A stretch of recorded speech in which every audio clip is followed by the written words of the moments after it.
Well, our next reconstruction is a series of armed robberies. There have been 8 so far, which have all taken place around the south and southeast of Liverpool. The gang picks on wealthy-looking houses while the owners are home for the evening.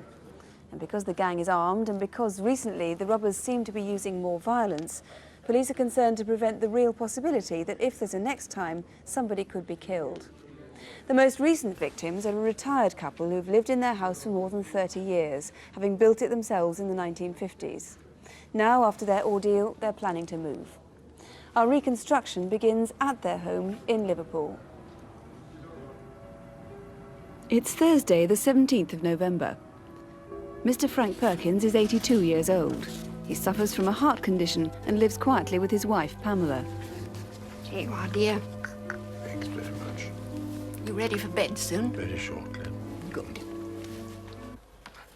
Tell me, how was Frank? Fine. Mrs. Perkins had been shopping in London, so her housekeeper, Mary, had spent the day looking after Frank. As they chatted, they were unaware that someone was breaking in upstairs.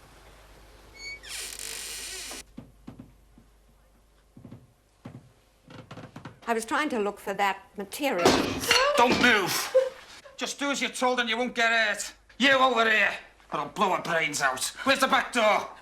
There. Move! Move!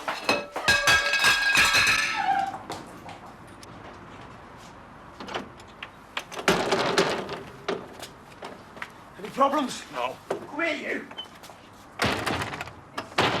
Now! Come on, move it! Move!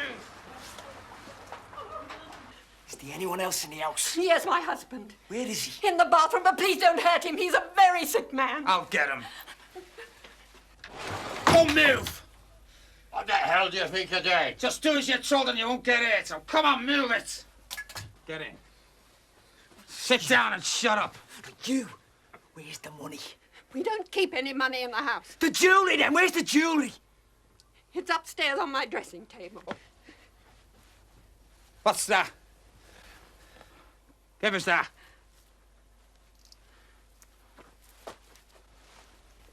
Oh, not my mother's. Shut up. The robbers searched the house for more than an hour.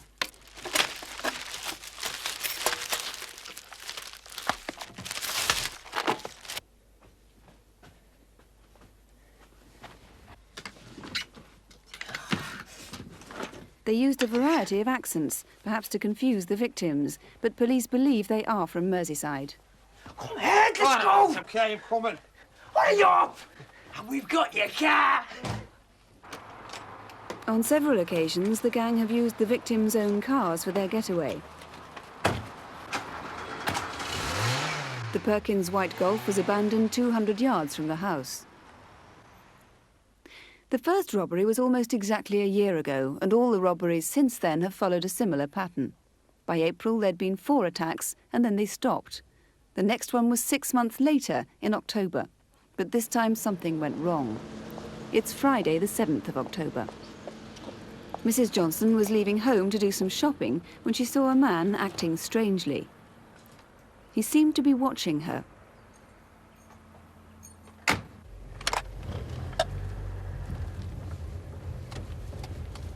As she drove past him, he bent down as if to tie his shoelace.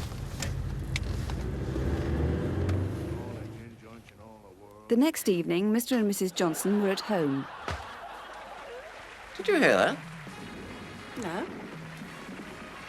I thought I heard something outside. You see anything? No. Oh, I'll just take Oliver out. Okay. Come on, boy. Oliver, come on.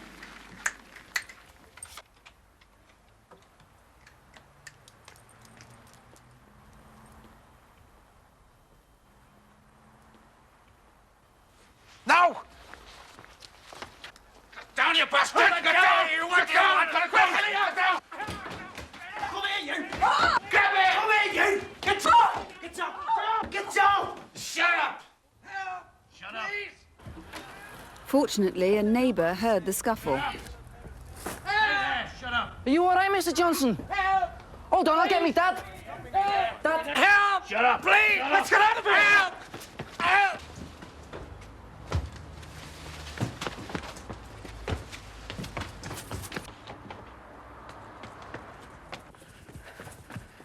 As the robbers ran off, the neighbours got a good look at them, and one of them had taken his mask off. Okay. Nobody's been here, nothing's been taken. All right, yeah. No one's been here. He's got a gun. They got away. Nobody saw where they went. But just 10 days later, they tried again, and they seemed to have become more violent. The victim needed 45 stitches to his head. But on this occasion, there may be a clue. Again, the robbers stole the victim's car, a white Vauxhall Senator. And just 15 minutes later, a witness saw that car with two others parked very close to it. One was a red Capri with a black roof. The other was a lime green Escort. Well, often in cases like this, the criminal fraternity itself is so disgusted by the level of unnecessary violence that's used, and a fair proportion of Crimewatch cases are solved as a result of that. Detective Inspector Frank Hope is in charge of the case. First of all, where exactly is that lane where we saw the two cars had been abandoned on the 18th of October? Whitefield Lane is a country lane which has now reached a dead end with the construction of the M62 motorway. And it's about 3/4 of a mile from the junction of the M62 and the M57. And it's now more or less a lover's lane. And certainly if anyone was in that lane that night and saw these cars, they can certainly phone us in strictest confidence and we'll take the information from them. Right. Now, what about the robbers themselves? One of the neighbours we saw there took a good look at one of them who had his balaclava off. Perhaps we have a video fit of him. Perhaps we could have a description. Yes, he's in his mid-30s. He's about 5'8" tall, round face and very fat cheeks, and he's got a very pronounced Liverpool accent. He's wearing dark anorak and dark trousers. Right. We also have a video fit of the man who was seen watching one of the victims' houses in October. Yeah, this man was seen the day before by the lady, and she was so worried about him, she actually drove around the block to have a good look at him again, and she's fairly convinced he's one of the people who robbed her on the following day. He's described as late 20s, about 5'6" tall, very thin build, and very prominent red cheeks. These are a very unusual feature about him. Now, your main chance of tracing these robbers is likely to be through finding the stolen articles, some of which are pretty distinctive. There's an Indian headdress, for example. You've got a film of one very similar. Yes, this particular piece was seen by the lady of the person who was robbed. She was so impressed with it, she got him to have it made for her in India. It's actually in 5 pieces. There's the part that goes over her head, comes down to the back of the neck. There's the large necklace you can see, earrings, and an armlet which can go on either arm. An unusual part on the hands where there's rings across, and there's gold and white pearls inset on that. Right. And also, among the items were 2 very distinctive, expensive Rolex watches. Yes, this particular watch is an exact copy of the watch that was stolen. This is the gentleman's watch with the blue face there. Unfortunately, we haven't got a serial number for that watch.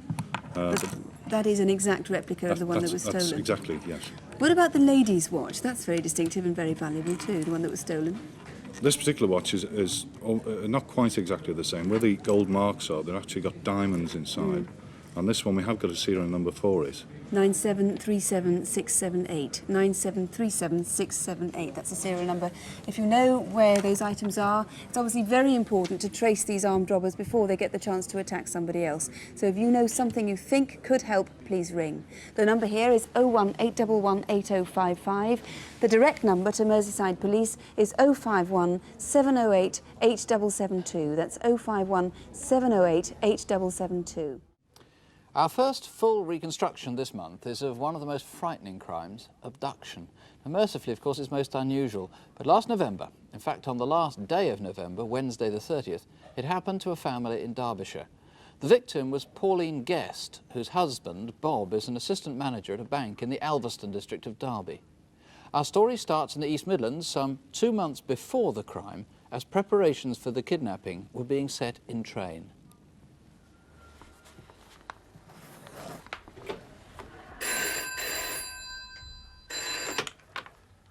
Hello? Hello. I'm interested in buying the Gold Avenger advertised this week. Pleased to have found a buyer, the Avenger's owner agreed to meet the caller next morning on her way to work.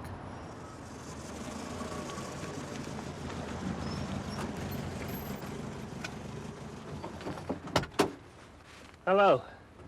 Don't get out. Hello. Yeah, looks all right to me. I'll give you the full amount. Really? Well, that's great. Actually, there are one or two things I should tell you about. And, That's all right. I only need it for one job. Oh, okay. Here you are. A man of the same description made two other equally quick buys, a motorbike from Huntington and a white van from Kings Winford. None of the three vehicles turned up till 1 month later. This is the Stocker Flats estate in Alveston in Derby. In mid-November, residents here remember seeing a Bedford van.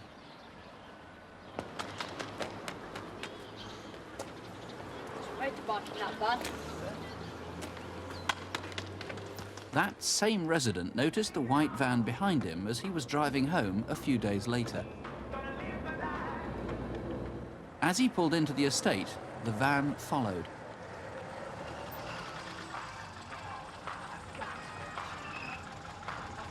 While he reversed, he was curious to see who'd been parking the van here all that week, and he clearly remembers that getting out of the passenger door was a woman followed by a man. Neither of them has since been traced. 10 miles away in Ripley, the Gold Avenger was seen several times outside the home of the assistant bank manager. The last day of November, back in Alveston. Just off Alveston Street is Green Lane. It narrows to a footpath. It's less than a mile from the National Westminster Bank.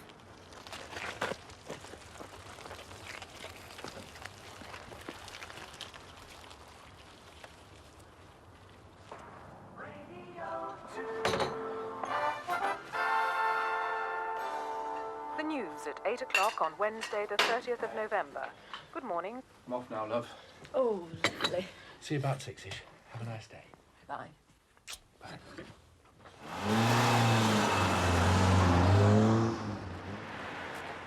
Bob Guest arrived for work 10 miles away at about 9 o'clock.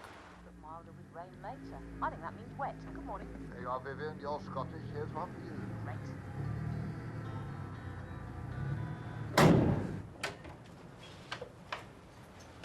Can I help you? I'm the plumber. Oh, no, we don't need a plumber. Oh, must have the wrong house. I'll check. Don't scream this out! Now get in the house! Shut up! Please, don't hurt me! I won't.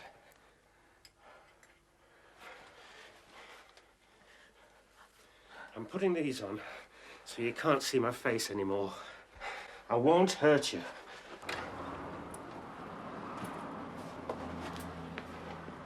Down, sit down.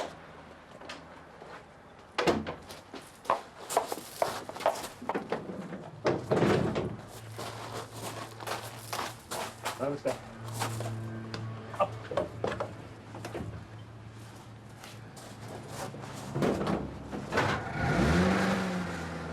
He drove the 10 miles back to Derby and to the top of Green Lane, where the motorbike was ready. He parked at Grimshaw Avenue. Remember to say, 3 men have got you, and he's got 4 minutes. 14027. That's right. Hello. Hello, Pauline. You've got to do as I say. You've got to... What is it? What's going on? 3 men came to the house. What? You've got to put all the money from the bank into a bag Into a... and put it in your car Yeah. and leave the engine running. And you've got to do it in Pauline. 4 minutes, Bob, because the police can get 4 there in minutes? 6 minutes, he says. Pauline. Please, Bob, please do it. Pauline? It's my wife, Pauline. She's been kidnapped.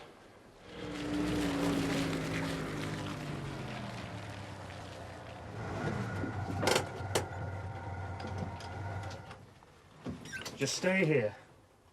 Don't move. I've got a man with a gun at the top of the lane.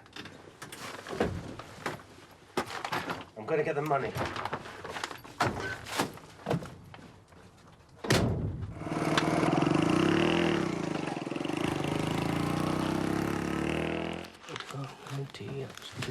Here's another one. Thank you. 7, 8. Yes, there were 3 men. 3. The manager alerted the security department and the police, but after 10 minutes, the money still wasn't ready.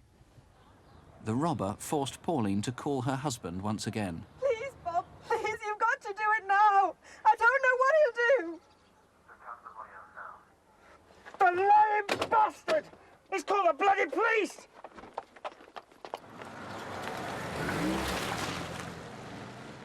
They've had plenty of time to get the money there. The bank has bloody set me up. If I go for the money now, the police will be there. Your husband can't care for you that much. Worried about the money ready. Will I be released? Yeah, in 15 minutes.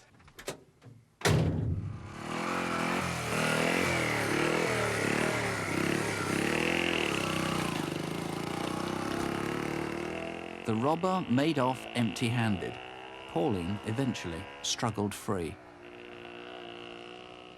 Jeff Brewster, although Mrs. Guest obviously didn't get much of a chance to see him once he'd put those goggles on her, she did get a glimpse of him, and so did other people who'd sold him vehicles.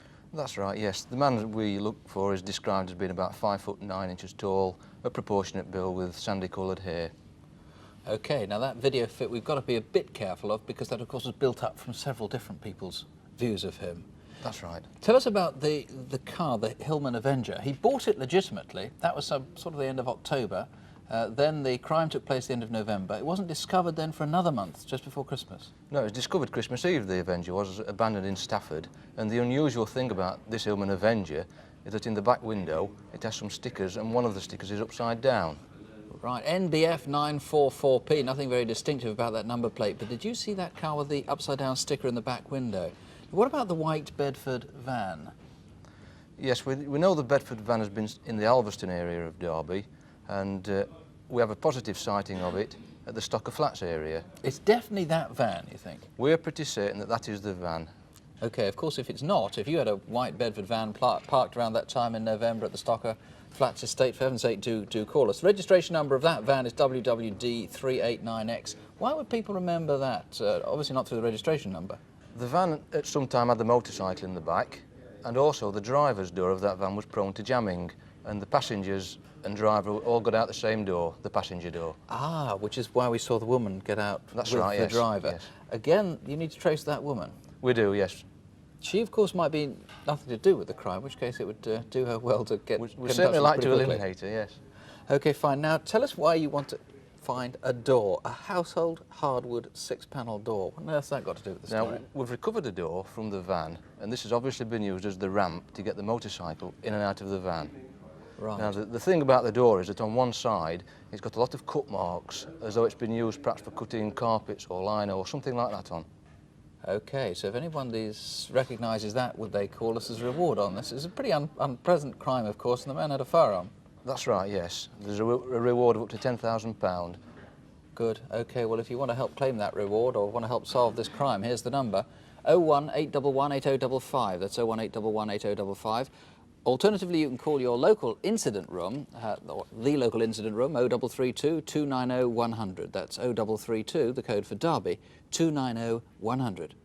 Well, next, an armed raid on a jeweller's shop in Northampton, which happened at the end of November. 2 bystanders tried unsuccessfully to foil the attack. Thankfully, neither of them was hurt, but police are worried because the robbers seemed pretty unpredictable. Our reconstruction begins 6 days earlier near Downham Market in Norfolk.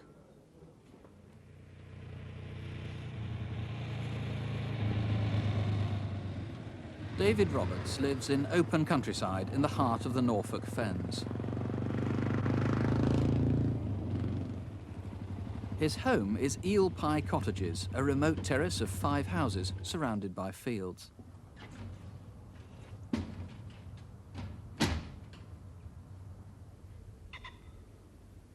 Before he went to bed, David brought his motorbike, his pride and joy, into the conservatory for safekeeping. It's a most unusual Yamaha, a 350 XT off-road bike that's only been available since August.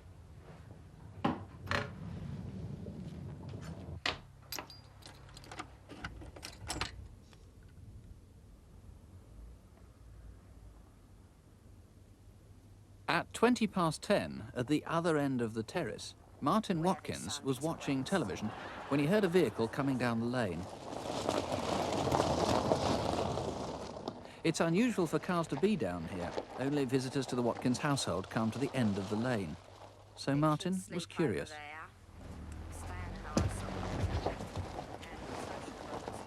He noticed it was A, registered, a hatchback, and, to use his own phrase, blood red.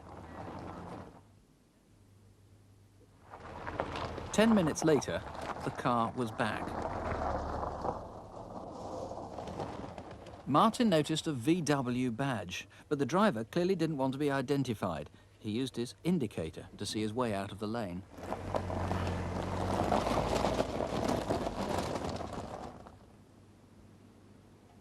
Sometime that night, David Roberts' bike was stolen.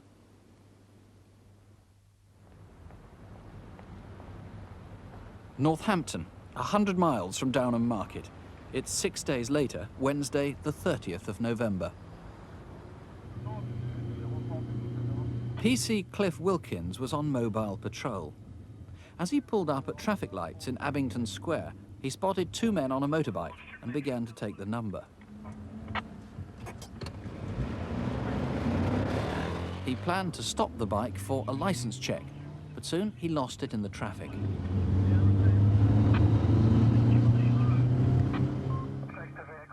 Later, as PC Wilkins was parked opposite Gold Street, writing up reports, he saw the same bike.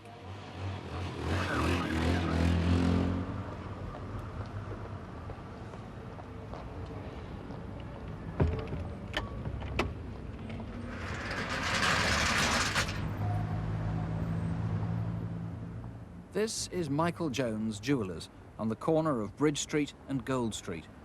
Staff were taking the most valuable items out of the window displays for the night. Like that down! Stay down! Get down, Sam! You're not having that, Sonny! Don't be stupid!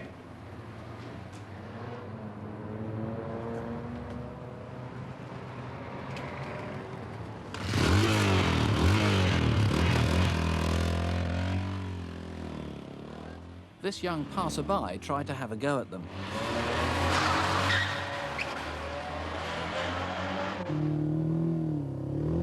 The robbers, still brandishing the shotgun, rode off through the rush hour traffic down the main shopping street.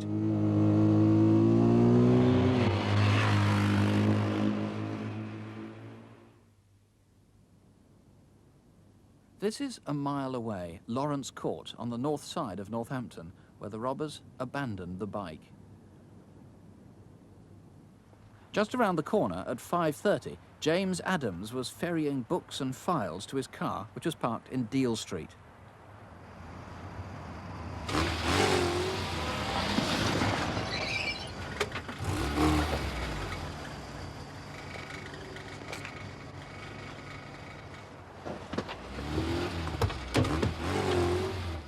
Having dropped off his first load, he headed back for more. Where the hell have you been? I've been waiting here for ages. He remembers the car was a red hatchback, possibly a Metro, possibly a VW Golf.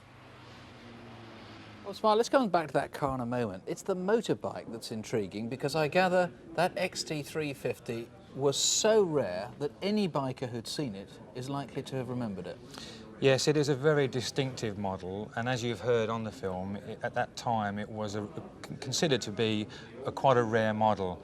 Now, I'm desperate to find out where that motorcycle was in the 5 days between it being stolen and being used on the robbery in Northampton. So if anybody saw a Yamaha, a black Yamaha of that sort, a XT350 Trials bike, we'd like them to call us. Anytime, what, the 6 days up to the end of November, really? Absolutely. It must have been stored somewhere in that 5 days.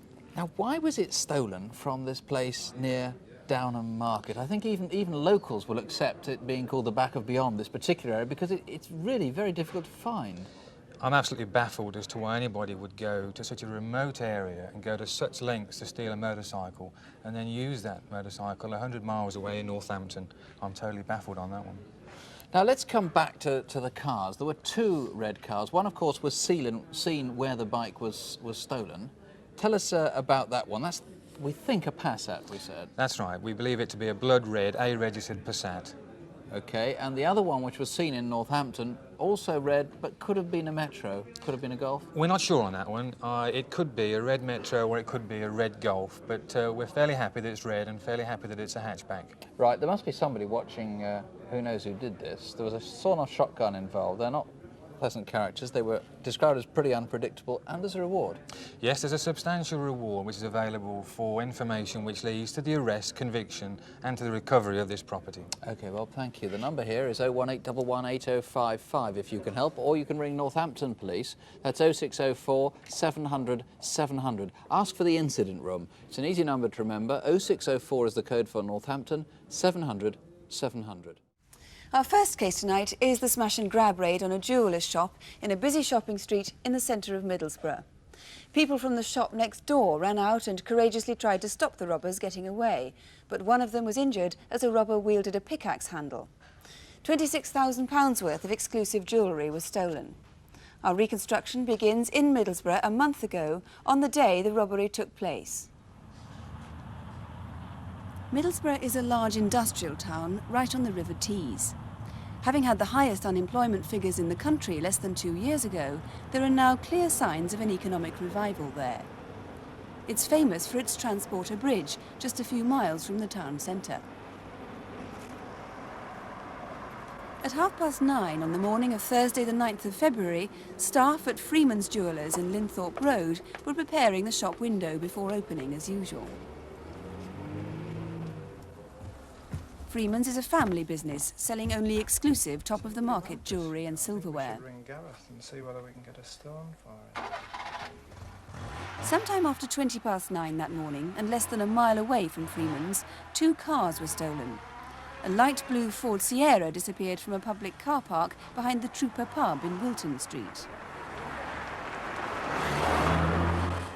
And just round the corner, a red Ford Escort was taken from Southfield Lane, near Teesside Polytechnic. Just before midday, a witness saw that red Escort driving past the Dorman Museum in Park Road South. The car turned into Linthorpe Road, jumping a set of red traffic lights.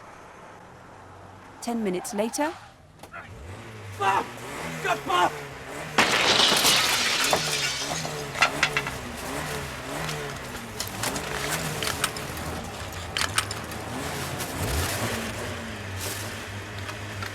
Go back! Get back! Away! Away!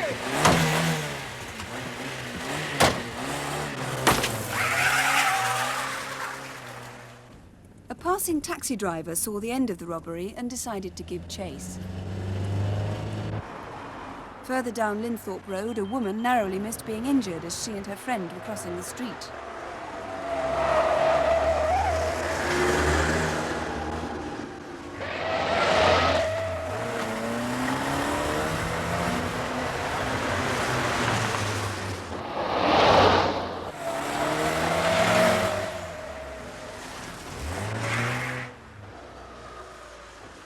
I went straight down to the end, which is Prince's Road. I looked right, left, couldn't see any sign of them. So I went back out onto Linthorpe Road, round the block, back in through Clifton Street, and stopped at the top end of Pelham Street.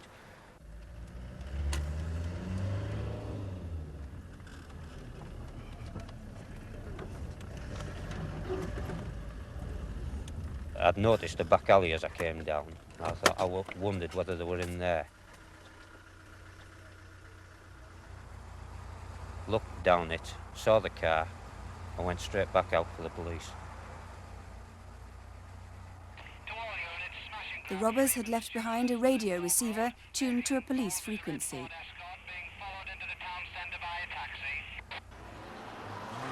Just after midday, local witnesses remember seeing a light blue Sierra drive at speed into some private garages off Lansdowne Road, a mile and a half away.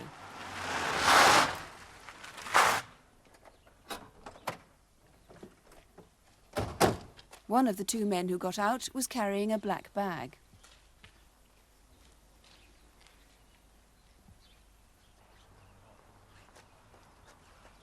The 2 stood on the corner for a moment, apparently debating something, and then went back to the Sierra.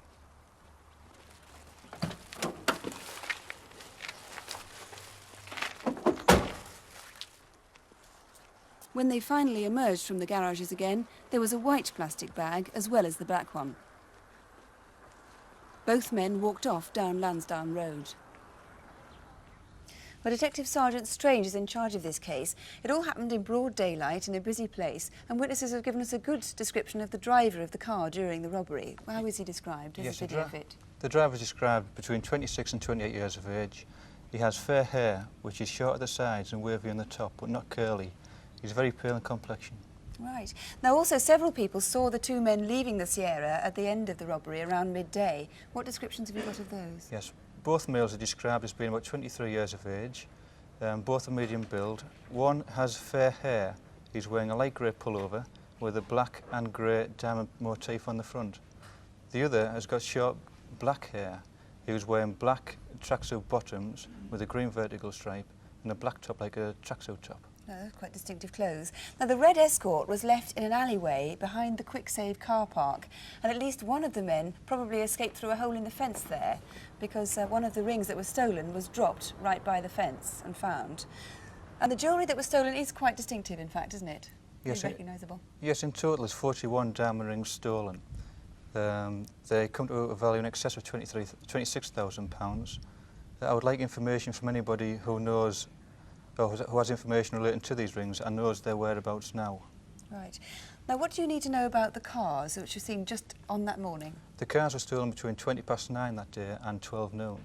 The Escort was stolen from Southfield Lane, Middlesbrough, behind the Southfield pub. The Ford Sierra was stolen from Wilton Street car park behind the Trooper. I would like information from anybody who saw these vehicles being stolen, and in addition I would like information from people who saw the thieves enter the Ford Sierra after the robbery. Right, and just to stress that the cars now have been returned to their rightful owners, so anything since February the 9th, please don't let us know. Only tell us if you saw them between 9:40 and midday on February the 9th. Now, this is the radio scanner that they left behind. What do you need to know about that? Yes, the scanner is sold by Tandy. We know it didn't come into this country until the 3rd or 4th of November last year. I would like information. I'd like the person who bought the scanner to contact us. Right. Or I would like information as to where and when this scanner was bought. Right. We know they're sold by Tandy. What we don't want to know is where that particular one came from and who bought it. Thank you very much. If you know anything at all that might help the police in this case, you can ring us now in the studio on 01811 8055 or ring Middlesbrough Police Station direct on 0642 300 200. That's 0642, the code for Middlesbrough, 300 200. The first of our reconstructions tonight is an attempted robbery on a security van in the Manchester area 4 weeks ago. One of the security guards was shot at and injured, even when it was already quite clear to the gang that their robbery had failed. In the film that follows, we've left out certain details for security reasons, and our reconstruction begins on the outskirts of Manchester. At about 11:15 on the morning of Saturday, March the 18th, the owner of this Ford Sierra 4x4 stopped at a car wash on Brandlholme Road in Tottington in the Bury area.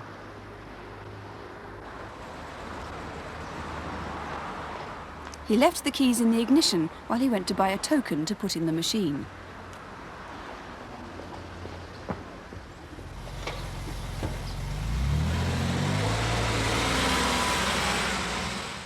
In the few moments that took, his car was stolen. A few miles away, next to the Hustler Snooker Club in Droylsden, tucked away behind a wooden fence, is a public car park. Sometime between 2 and 3 o'clock that same afternoon, a transit van which had been parked there most of the day disappeared. It's 6:15, a couple of hours before closing time at the Tesco Superstore in Walkden. After 4 o'clock every Saturday, there's a discount on perishable goods here, so the store was packed with people as usual. Opposite the store is a pond known locally as the Lodge.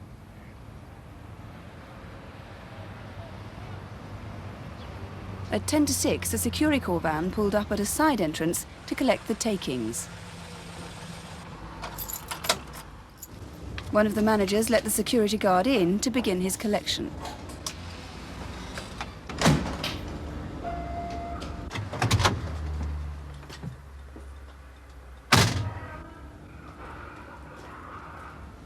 The whole operation took just over 10 minutes.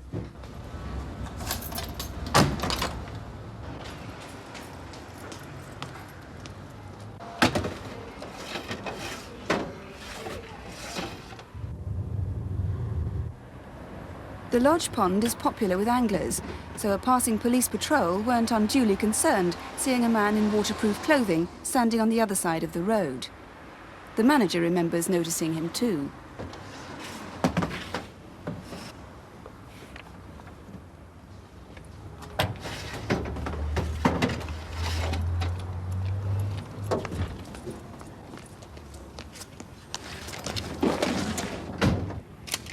Out of the van! Out of the van now! Come on! A motorist saw the blue Transit drive out of Tesco's car park. Out of van! Come on! Come on! The van's security arrangements made it impossible for the gang to break into it. Realising he was watching a robbery, the motorist sounded his horn to attract attention, then cautiously drove after the blue Transit.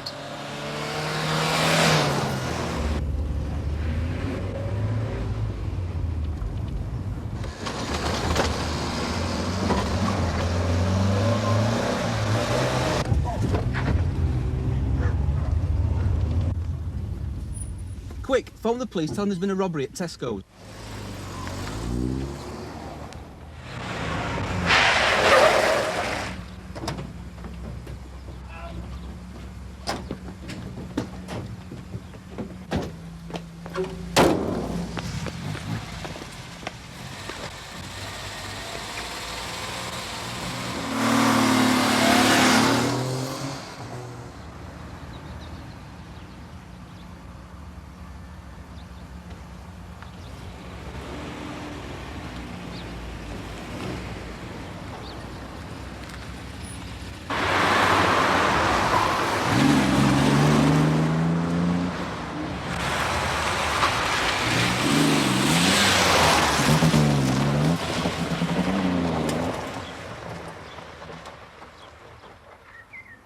The next day, the Sierra was found abandoned near some allotments behind Harcourt Street, less than a mile from the Tesco store. Well, Detective Chief Inspector Jeff Knupfer is leading the investigation. Now, one of those guards was actually injured. Is he getting better now? That's correct. He is recovering from his injuries, but Securicor have offered a reward of £10,000 for information leading to the arrest and conviction of the offenders. Apart from the Tesco's manager and the motorist who gave chase there, are there any other witnesses? Yes, indeed. There were a number of witnesses who saw the robbery take place, but we would like to hear from anyone else who either witnessed the actual robbery or saw the transit van parked in Tesco's car park immediately beforehand. What about the Sierra 4x4? Yes, both vehicles were stolen earlier the same day, and we would like to hear from anyone who actually witnessed the thefts of the vehicles or saw them in between the theft and the robbery taking place later that afternoon. So we're talking about sightings of the Ford Sierra and the transit van on Saturday the 18th of March, and that day only, because the cars are back with their rightful owners now. That's correct, yes. Right. Now, the robbers left behind various articles which could be important clues. Indeed, yes. In addition to this blank training hand grenade, they left a number of items of fishing tackle behind. One was this fishing stool, folding stool, and the other, or another, was this rod case, fishing rod case, which you can see has a badge, a Sex Pistols badge on it. We would be delighted to hear from anyone who knows the origin of this bag, or can give us any information about it. The Sex Pistols badge there dates it a little. It must be a few years old by now. It's quite possible, but the bag looks as if it has had little use. Right, so somebody might recognise that as valuable lost stolen property. That's right. One more appeal to make you have on events leading up to the robbery, the attack. Yes, in the 3 weeks preceding the robbery, a witness saw two men drive into the area in a red Ford Escort. The two men were again dressed as fishermen, and they were seen to observe the collection of cash by Securicor, and as soon as the collection had been completed, they were seen to leave the area. And what do they look like? Yes, one is over 6 feet tall and has black or dark hair with a heavy moustache. The second one is 5 feet 10 tall. He's 25 to 30 years of age and has mousy hair with a thinner moustache. The witness noted that both were dressed as fishermen, but she thought they were a bit too well dressed for fishermen. In other words, that she didn't think they were genuine fishermen. Right. Well, it sounds as though those could be the man who were planning to do the attack. It's quite possible, yes.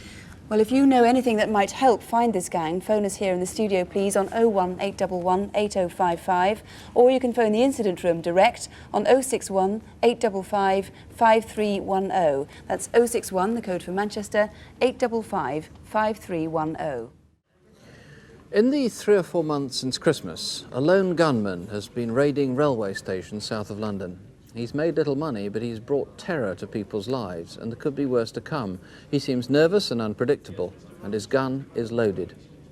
Our reconstruction begins 3 days before Christmas. It's 6:25 in the evening at Thornton Heath.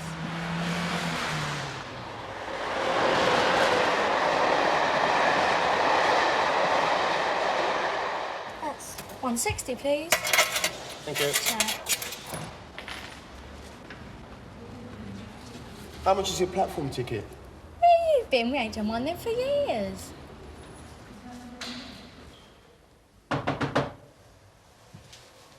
Glancing through the spy hole, she thought she saw the ticket collector. Be quiet, get back, shut up. Now fill this.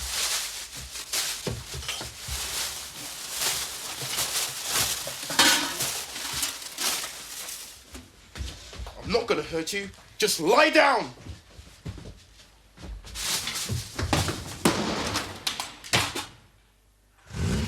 6 weeks later, this Golf GTI was stolen from St George's Square near Victoria Station. That's the main terminus for trains from Thornton Heath. 10 days later, and 4 a.m. at Tulse Hill Station. It's 3 miles from Thornton Heath.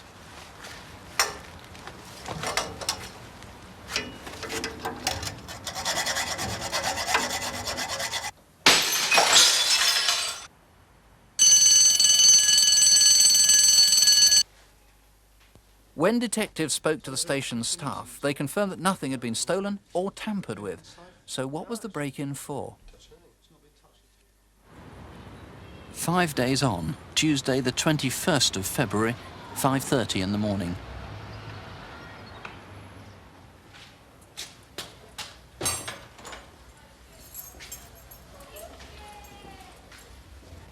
Stay quiet. Open the door, quickly!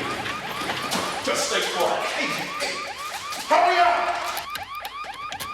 Come on!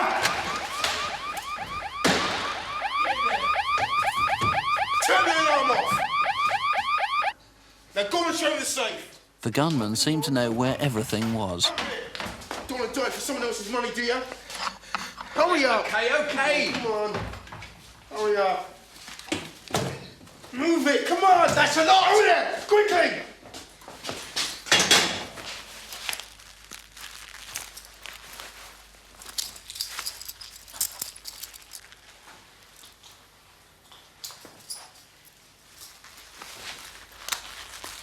Get in there. Sit down. Don't say a word. Call the police now. Just up the line from Tulse Hill and from Thornton Heath is Clapham Junction. It's 10 days since the Tulse Hill robbery. At 6:30 in the morning, staff arrived to start their shift at the Winstanley Road entrance.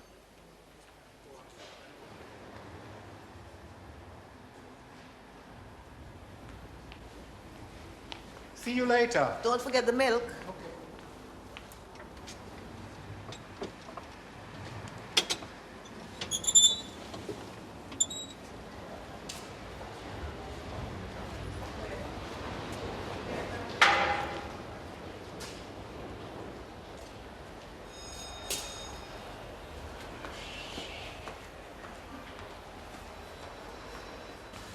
As every day, the booking office clerk went across the road to collect his milk. Yeah, 1 pint, please.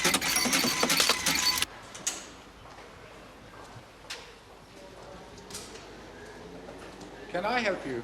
I'm all right, okay? Where do you want to go? I told you, I'm okay.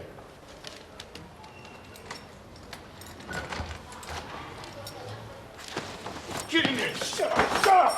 What are you doing? I said get down! No! Get down! No! Right, stupid little man, come on!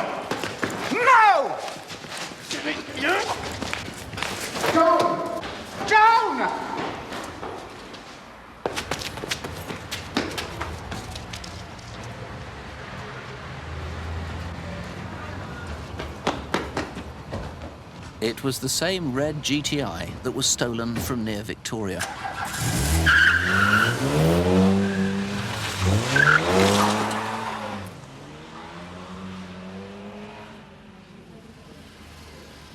And that's where the GTI was dumped, a mile from Clapham Junction station.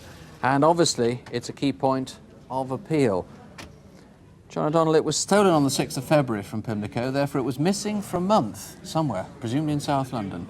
And obviously being used by an armed robber somewhere in that area throughout that period. There's the registration, ALY 552Y. If you saw that GTI between 6th of February and the 3rd of March, let us know. This is the gun. Yeah, as you saw, obviously he's becoming more and more violent. This is the gun that was taken from him at Clapham Junction. You can see on here, on the stock, it's very, very heavily engraved. It's a Belgian gun, and it says "Oh Frankoft" there. There's a very slapdash repairs taken place on the stock here. Yep. And again, somebody may know about that. Obviously, the gun has been sawn off at the end there, and the original owner probably won't know anything about that. Our robber now has another gun, having lost this one. He has, yes. This one, which was taken from him, in actual fact, we know was loaded, and obviously very nearly went off during the struggle. You saw the very violent struggle. As you say, unfortunately, our story doesn't end there. He's becoming more and more violent. We now know that last Wednesday night at Red Hill, a woman saw a man fitting the description of our armed robber get out of a red Astra at Red Hill Station just after 10 o'clock. Now, the registration number of that, she took part of it, which was C. She doesn't know the numbers, but certainly it was BLO. That was a red Astra, and as I say, it was the same description as our armed robber. And there was an attack at Red Hill? Yes, just about 10:15, the male and female booking clerk, they'd done their day's work, they were closing up the booking office, and as the woman opened the door to leave the office and secured it, she was bashed in the face by this armed robber. She fell backwards.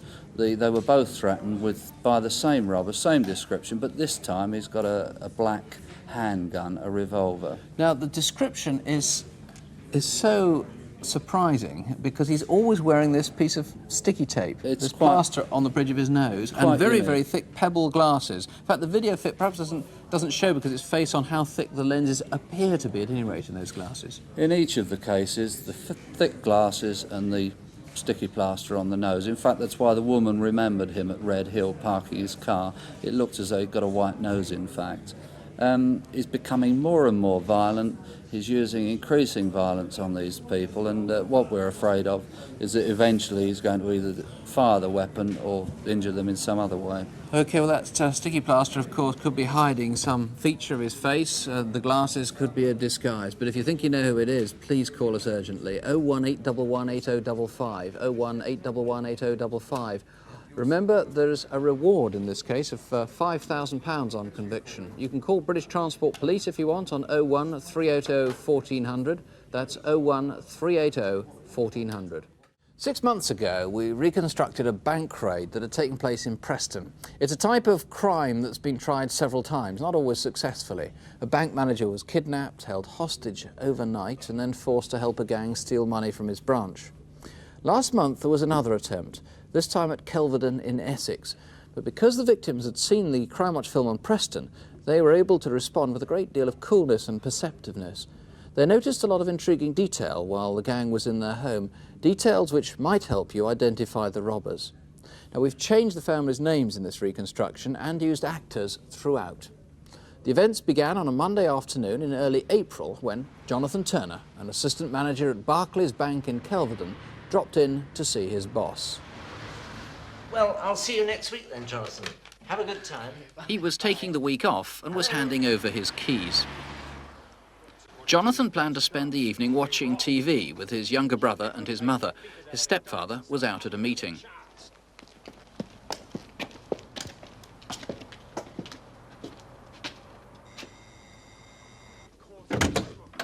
Is your father in?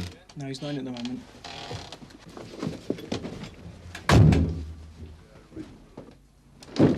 Glad to hear that. Ah! Shut up! Just be quiet.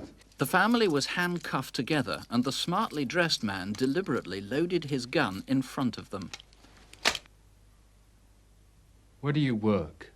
At Barclays Bank in Kelvedon. Yes. But I haven't got the keys. I'm on holiday. You what? I'm on holiday. I've handed the keys over. At that point, their stepfather came home. He'd been at a meeting of the local archaeological society.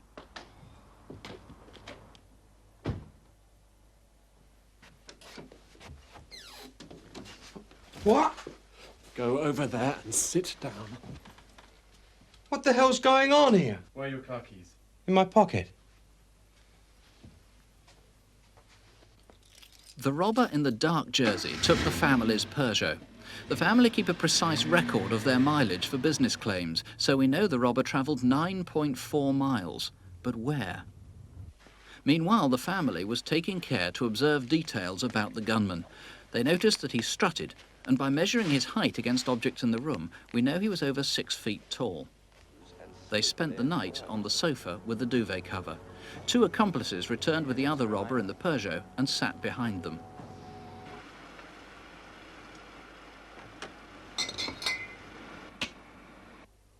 Got any gangster movies? While the real-life gangsters made themselves at home, Jonathan was taken to the dining room and questioned on 3 occasions. On the first, he noticed the gunman was smoking John Player Specials. Now, I want you to draw me a picture of the inside of the bank. And get it right.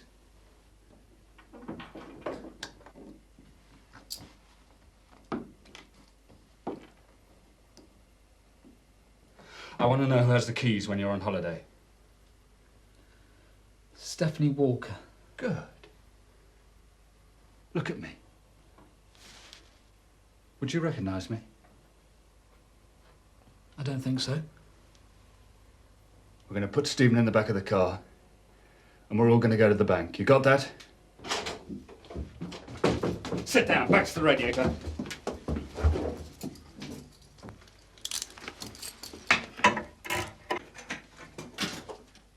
Make yourself comfortable. You're going to be there for a while.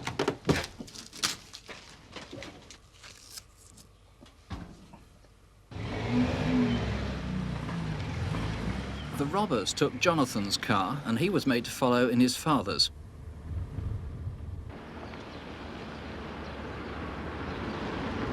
Jonathan was unused to driving his father's car, and at the junction of Station Road and Kelvedon High Street, he over-revved it.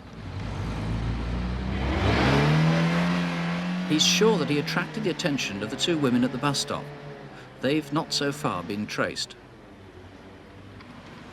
They drove into the doctor's car park, where the bank staff usually leave their cars for work.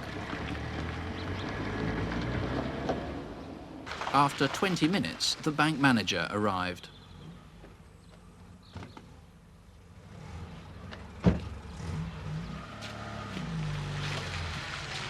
Please, Mr. Edwards, do as they say. They've got my family. My brother's in the back of that car. What? All right, Jonathan, we'll do exactly as they say.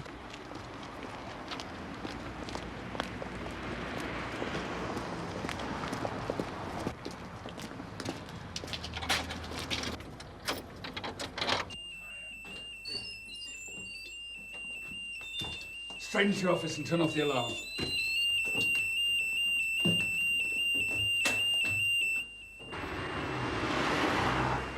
In the manager's office, they waited for the holder of the other set of keys. They were soon joined by another member of the gang. So, is this your first robbery? No. How about you? Don't ask me questions like that. As the staff arrived, they were locked inside a storeroom. By now, Stephen had been in the boot for 2 hours. You'll be all right, mate. Won't be long now. Both of you, over here.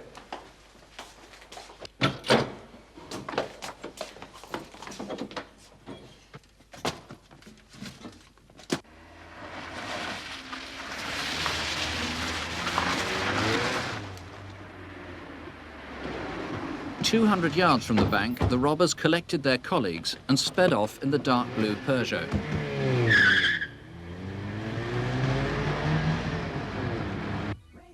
In the Astra, the robbers had left the radio on.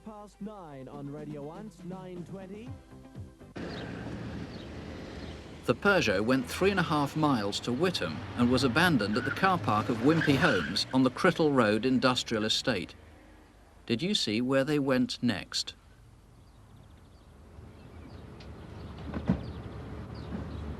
Mike Ainsley, robber number one in particular was trying to lay an awful lot of false clues. He was speaking a variety of accents, maybe speaking Gaelic or Greek, I gather, and you think he was wearing a disguise when he lifted the balaclava?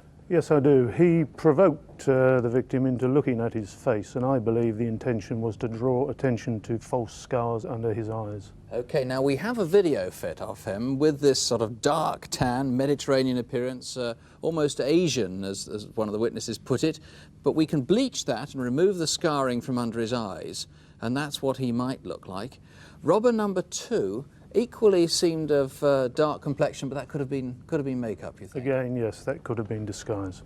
OK, and the scarring, he had, show us the sort of scar he had on his cheek. He had a T-shaped scar on the left cheek, but again, I believe that to be a false scar. OK, now robber number three, we've got an E-fit of that, fairly distinctive man. One of the men, the gunman incident, was called Phil, and either this man or the fourth was called Ken at one point. You think those might be their real names? Yes, I do.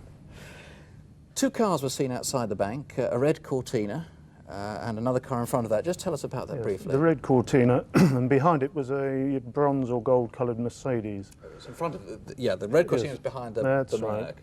The Mercedes was seen somewhere else as well, around where the families lived. Well, in fact, the significance of this car is that two men were seen going to that car on the morning outside the bank, one a ginger-haired man and one a man of Asian appearance. But we have also had sightings of similar cars in the area of the victim's home over a period of weeks before the offence. OK, and a white Cortina, or what seemed like a white Cortina, was also seen near the victim's home, but this was sometime before the robbery. Yes, it was. That was the 13th of February when the younger son of the home was at home and saw this car outside with a man sitting in the car behind the wheel. He now realises that the man he saw on that occasion was the number one man. OK, there are a lot of other clues there. We want those two women who were at the bus stop to come forward. Incidentally, we don't know if one of them was wearing a yellow scarf as in the reconstruction. We don't know what they were wearing, but if you were there 7:30 in the morning, Tuesday the 4th, do let us know. The gun was loaded, and obviously the police are desperate to get these people. There's a substantial reward, £25,000 reward put up by Barclays Bank for this. If you can help, there's the number. If you prefer, you can call the incident room in Essex on 0245 452 120. That's 0245, the code for Chelmsford, 452 120. Over the past year or so, police have been investigating a number of lorry hijacks in the Merseyside area. It's by no means certain that the crimes are linked, but police believe that if they can solve our next case, then that could hold the key to arresting a highly professional gang of criminals. The driver involved was badly shaken by what happened, and he still hasn't been able to return to work. In the film that follows, we've cast an actor to reconstruct what happened to him that night, but the driver himself describes his experience. It's just before 8 o'clock on the evening of Tuesday, March the 21st, Easter week. At a haulage company called Nightfreight in Redfern Street in Bootle, two lorries were being loaded for their regular trip to the West Midlands. Joe has been a lorry driver for almost 12 years. It was his turn to drive the first lorry out that night. Before each lorry leaves the depot, it must be checked and sealed. It's just after 8:15 p.m. Joe's lorry was fully loaded, but he didn't know what the load was. The drivers are never told what they're actually carrying. Joe turned out of the depot gates and into Redfern Street. As I came round, there's a trailer blocking half the road on the left-hand side. And this, well, it looked like a transit van. He ran in front of me, and it looked like he was having trouble. I just got out. I'd already shouted out. I said, "You got a problem? Do you want to push or do you want to hand?" Push it to the side.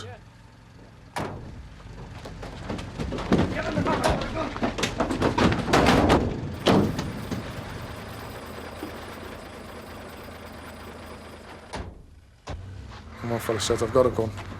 I was knocked into the back of the van, on my stomach. My hands were behind my back. The next thing they were taped.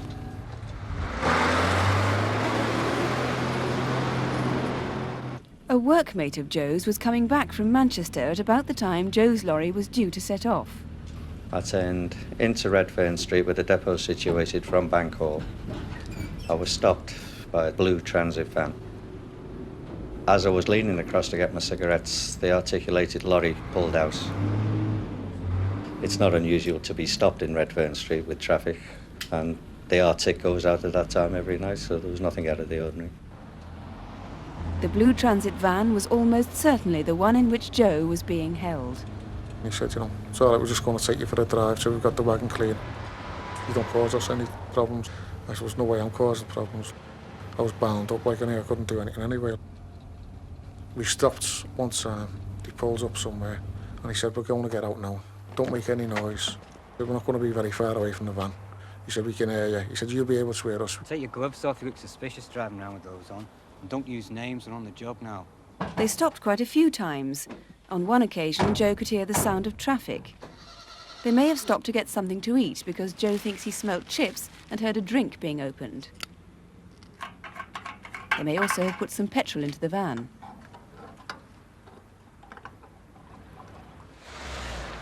This is Stonebridge Lane in Fazakerley, 5 miles away from Bootle.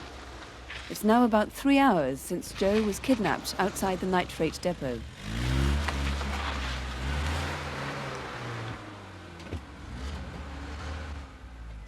He opened the back door. He said, just get out and just keep moving. He said, once you get out, he said, I'll take the blindfold off you, like the tape off your eyes. He said, don't look back. He said, otherwise we'll have you. He just took the blindfold, left my arms tied behind my back. And then I heard the van zoom off.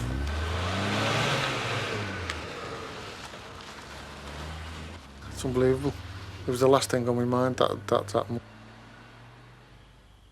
I won't be driving nights again. There's no way I'll be on nights anymore. It's too much like so. Just won't do it. The following day, about 30 miles away in Salford, behind Carpet World in Regent Road, the Nightfreight cab was found. Control to 4147, go ahead. Yes, can you check me an apparently abandoned water vehicle from behind Redfern Street, Bootle, on March the 21st. Will you remain there and await the arrival of the scenes of crime officer, please? Roger Wilco. On Good Friday, 24th of March, a witness saw a trailer parked on South Lane in Widnes. He didn't think it strange because trailers often park there. 6 days later, the same witness saw the trailer still there, but this time the doors were open. Seeing nothing but cardboard boxes inside, he didn't investigate further. Later that day, at about 9 o'clock in the evening, he passed by again, and this time he saw a red Ford Sierra parked behind the trailer. There were 2 men in the car, and he remembers one of them wore glasses and had a moustache. The witness told 2 friends about the trailer, and when they drove past later that night, there was a dark-coloured Ford Cabriolet where the Sierra had been. From their description of the fair-haired man in the driving seat, police have put together this video fit. There's that trailer with the gear in I told you about. Now put a van round there, we'll have a look at what's in the back. Eh?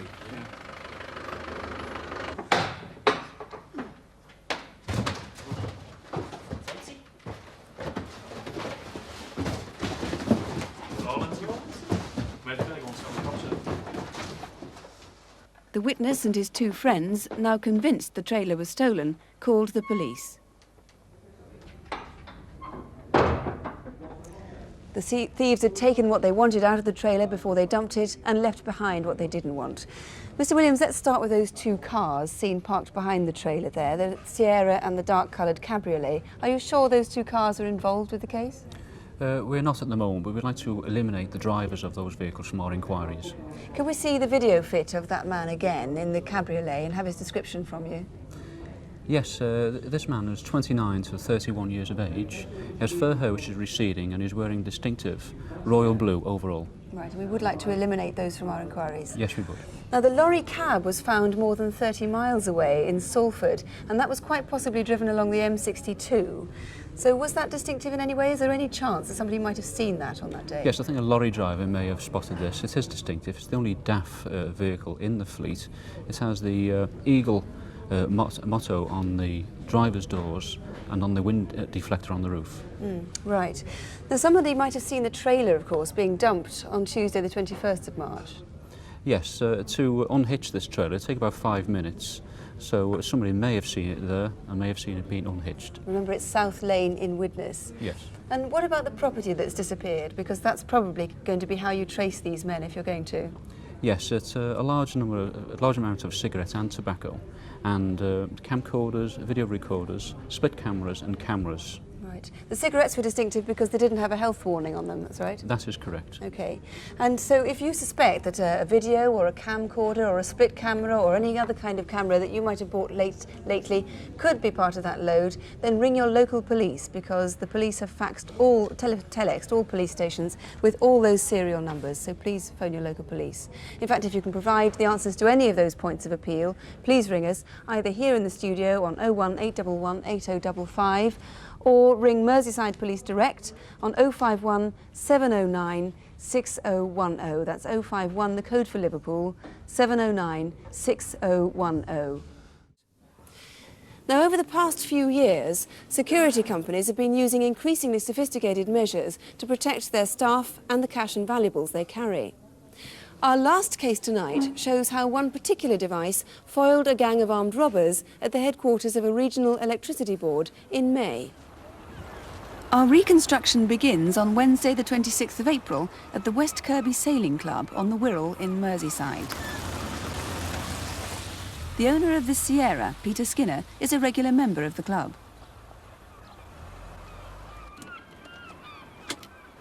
Wednesday night is a race night at the club, and more than 60 people took part in the various races that evening. At 8:30, when he had finished sailing, Peter went back to the club bar to meet some friends. We're tired.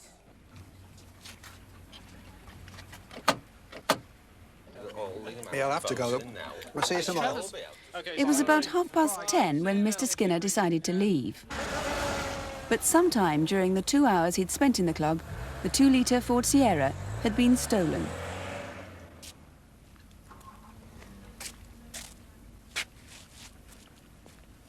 It was 15 days before the car was seen next, but in that time someone had done some work on it. False number plates had been fitted, and for some reason the front passenger seat had been taken out.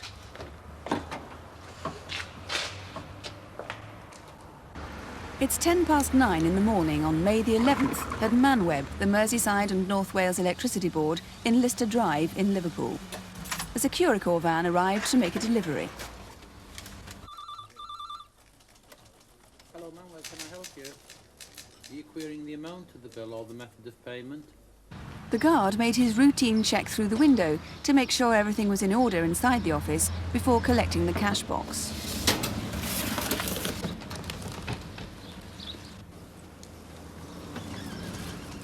Morning.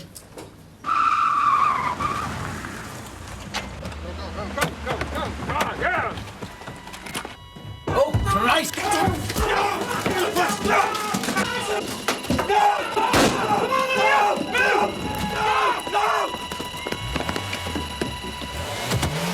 Two Manweb employees leaving the depot were just in time to see the robbers escaping.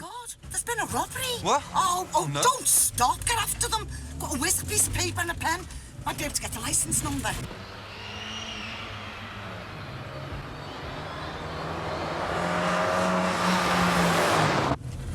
Emergency, emergency. There's been a robbery at the depot. We're in pursuit of a blue Ford Sierra, registration number B992. DVC. That's B992 DVC up Moscow Drive. Right, thanks, Stammer. Hello, police emergency, can I help you? The sealed cash box the robbers had seized contained £6,000 in cash. It also contained an automatic security device on a time delay, which, unknown to the men, was soon to detonate. Our mobiles are following a blue Sierra.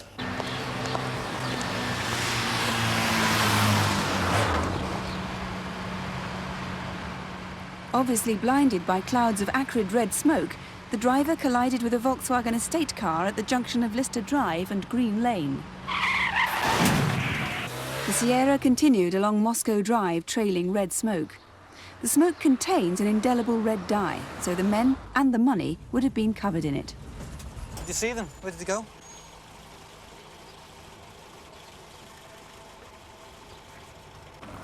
Somewhere along the route, 2 of the men must have been dropped off.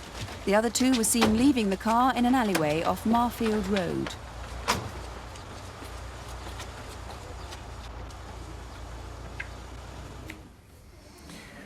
Well, we have a Detective Inspector in charge of the case here, Sue. Right, Alan Buckley is in charge of this case. What exactly is the effect of that red smoke, Mr. Buckley? Well, the dye from the canister will make the money not usable at all. It taints it red and it can't be passed at all. What about the men themselves? The men will be covered in red dye, both the skin and the clothing that they wear, and it will take some considerable time for this dye to be washed off the skin and off the clothing. Right, so it's, 8 weeks now since the actual crime, but there's still likely to be some traces of dye on them? It could well be, yes. And earlier on, presumably, they would have had very distinctive sort of red marks around their eyes and on their hands. Very much so. They would look a funny sight as they took the masks off, yes. Right. Now, do all security companies use this kind of device now? The major companies have started using this type of canister that explodes on a time device, yes, and it's obviously very useful and preventative. Right. You've actually brought a money box yes. in of the same type that was stolen. This is the type that was stolen on this particular incident. It hasn't yet been recovered. So if any member of the public has found this discarded anywhere, it will be covered in red dye. The money inside will be covered in red dye, if in fact it's still there, or if they found the money separate from the box. Right, so don't be frightened to come forward if you have found that. The police will be delighted because it'll be a vital clue. Now, what are you hoping that the people might have seen on the actual day of the crime, which, to remind people, was Thursday, May the 11th? That's right, the 11th of May. We're aware that 2 robbers abandoned the vehicle in Marfield Road, which is some 3 miles away from where the incident took place. So during that journey, 2 other robbers have got from the vehicle, and we'd like to know if anybody saw the vehicle, and secondly, if they saw these 2 men getting from it, who would have the shotgun with them and the boiler suits. Right. And what about the Ford Sierra itself? Because it was stolen, of course, 2 weeks before the robbery, so you'll need to know where it was in that intervening time. That's right, very much so. We're not aware that it was driven about during that time. We presume it was garaged somewhere, and during that time, the number plate was changed. So it was bearing a false number plate, so if anybody knows where that false number plate came from, in fact, if they made it up, they could contact us. So that was the original number there, D142SCM, and the false plates were B992DVC, and they were changed somewhere between the 26th of April and May the 11th. Why do you think they took the front passenger seat out, incidentally? We don't really know. It's the second incident that I've investigated where they've removed the front passenger seat in a 4-door vehicle. We're presuming it gives them certainly more room inside to put a cash box and shotgun. It gives a different appearance that there could only be 3 people in there instead of 4. Do you believe these men are dangerous? They are very dangerous. On this particular occasion, they discharged the firearm. There was no need to. The security man had given up the box quite easily as he's instructed to, and all of the members of the public were behind screens and walls. And in fact, we did find an undischarged cartridge in the recovered vehicle, so they were determined to fire again. Right, well, Mr. Buckley, if you can offer any information on those men, remember they were armed. Ring us here in the studio tonight on 01811 8055, or ring Merseyside Police Headquarters direct on 051 708 8772. That's 051 for Liverpool, 708 8772. Well, our next reconstruction is of an armed raid on a bank near Edinburgh Airport, a robbery that must have been meticulously planned, and that's where maybe you can help. As you'll see, despite a silent alarm which secretly alerted the police, the gunmen managed to escape, and in a most unconventional way. They may well have driven over their escape route in advance. It took them through places where cars are rarely, if ever, seen, so if you saw them, you'd certainly remember. Our reconstruction begins on the day the robbery took place 2 months ago. It's the afternoon of Monday, July the 10th. From its heart at the Castle Hill, Edinburgh stretches out through countryside to join with dozens of what were once small villages. This is Newbridge, bordering the airport on the city's western fringe. It's 3:20 and the Royal Bank is about to close its doors.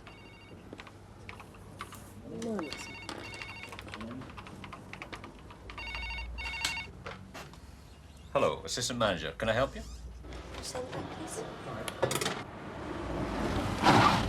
Go! Go! Move!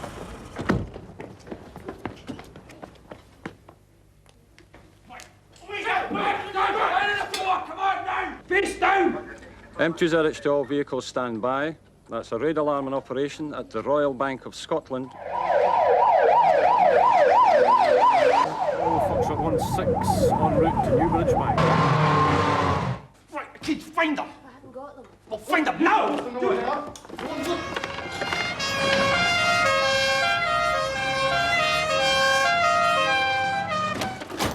Come on, Bobby, he's stolen!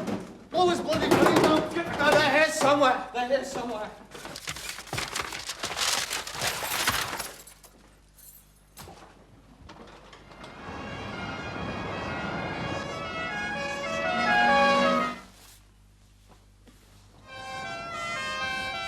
By now, 5 minutes had elapsed.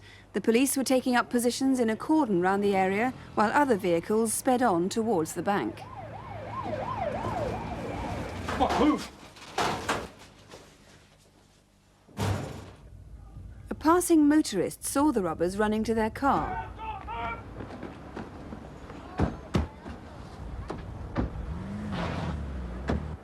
He watched in his rearview mirror as the gunman fell in behind him. Then they turned right towards Ratho station. He decided to reverse and follow them.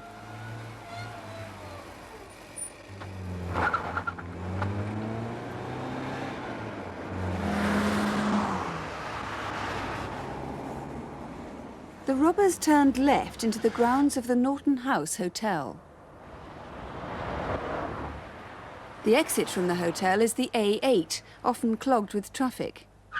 Quite sure that the getaway car would be caught up in it, the witness abandoned the chase to let the police know where the robbers would be found. On the police!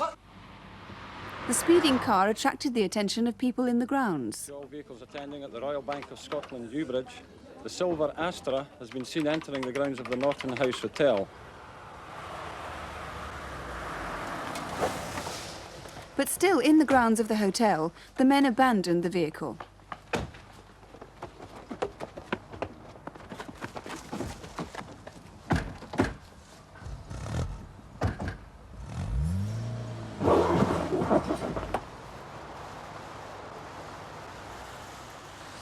Leonard Cuthbert walks his dog here every day, but rarely sees a car. In fact, it's so unusual he was suspicious and told the police. From here, the robbers continued along farm lanes and across fields, turning left onto the Freelands Road.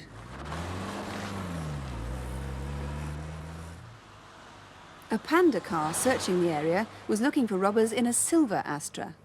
M2 to all vehicles attending the call to the Bank of Scotland. It's a lookout request for a red Astra, Echo 102, Bravo Delta Sierra. Hello, Control from Charlie 2, reference the bank raid at Newbridge. We're now in pursuit of red Vauxhall Astra motor vehicle, Echo 102, Bravo Delta Sierra. The vehicle is travelling east on Freelands Road towards Ingliston. From Charlie 2, over. Roger, Charlie 2. The red Astra was last seen leaving Norton House heading towards Ingliston. But that was the last the police saw of the robbers. What is now known is that they continued along minor roads to Roddinglaw, where again they took to farm lanes and the fields. Approaching the busy A720, they avoided traffic by driving underneath it, through a pedestrian subway. Still using lanes and back roads, they drove onto the Sighthill Industrial Estate. Later that afternoon, police found the car abandoned outside the Ethicon building on Bankside Avenue.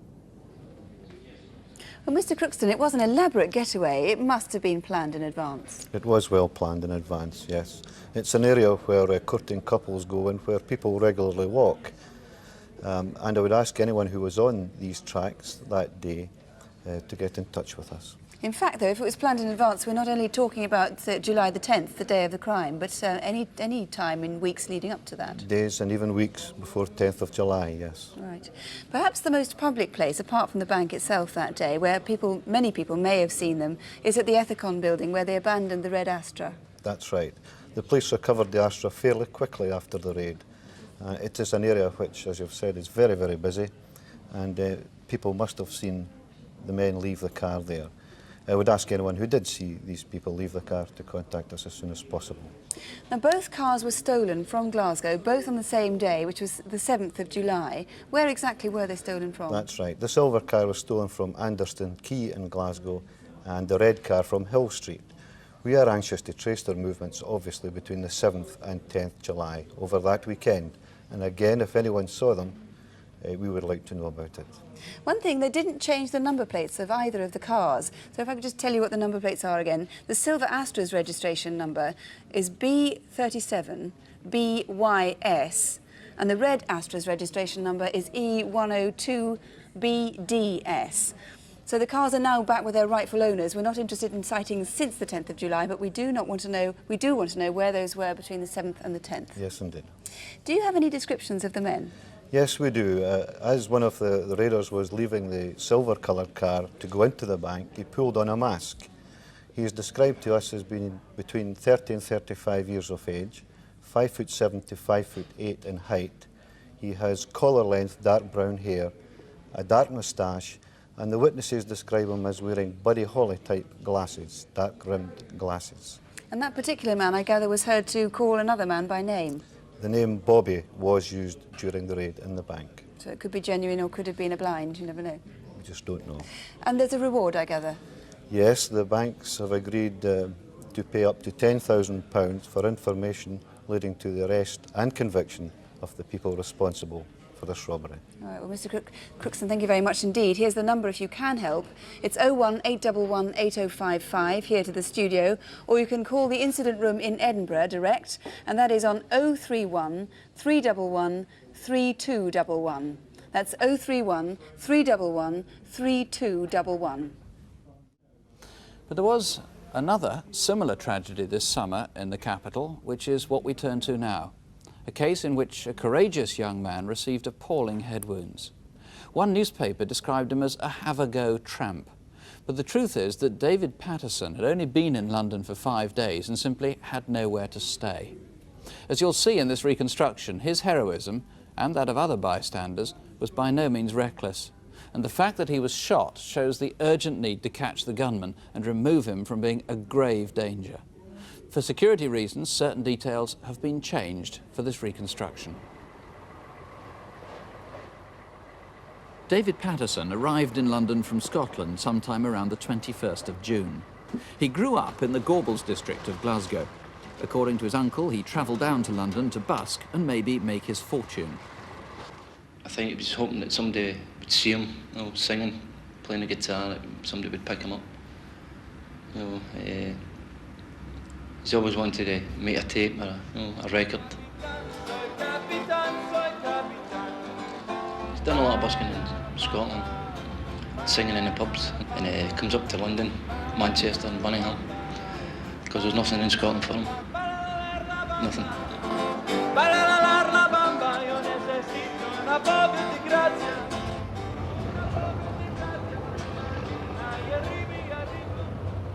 Since David probably had no money when he arrived, he spent his first night sleeping rough underneath the arches of the festival hall.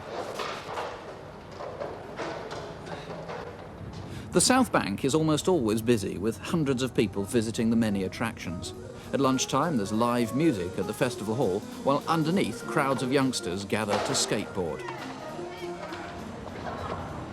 At just after 10 to 2 on Monday, June the 26th, a couple visiting the Hayward Gallery remember passing a man dressed in combat clothing. The SAS.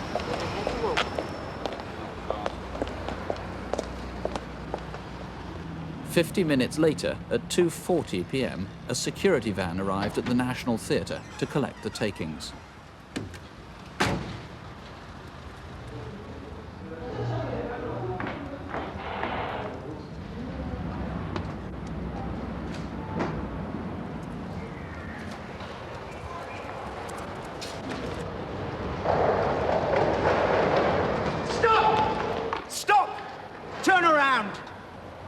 Move along the van.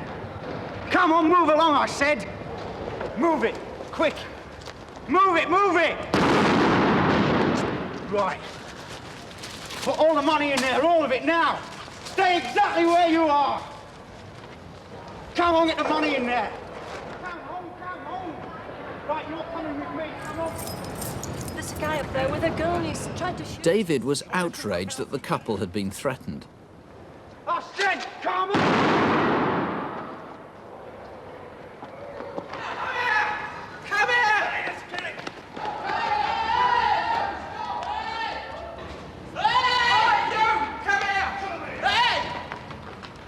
Get back! Stay back or I'll shoot you! David kept 30 feet behind the gunman, but it wasn't enough.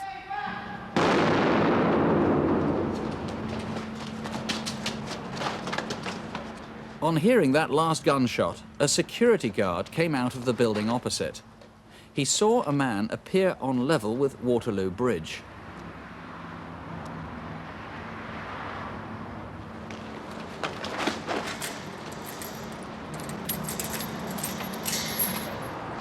A company executive returning from lunch also heard the shot and saw the man.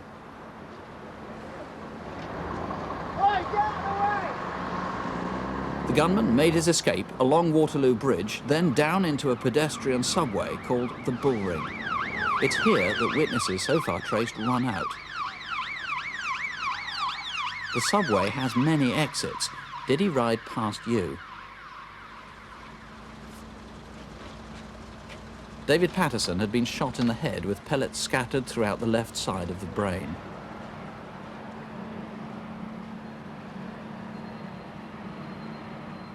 The incident made headlines in London's evening paper and in the national press, and police hoped for a good response from the public. But someone somewhere was not pleased with the coverage.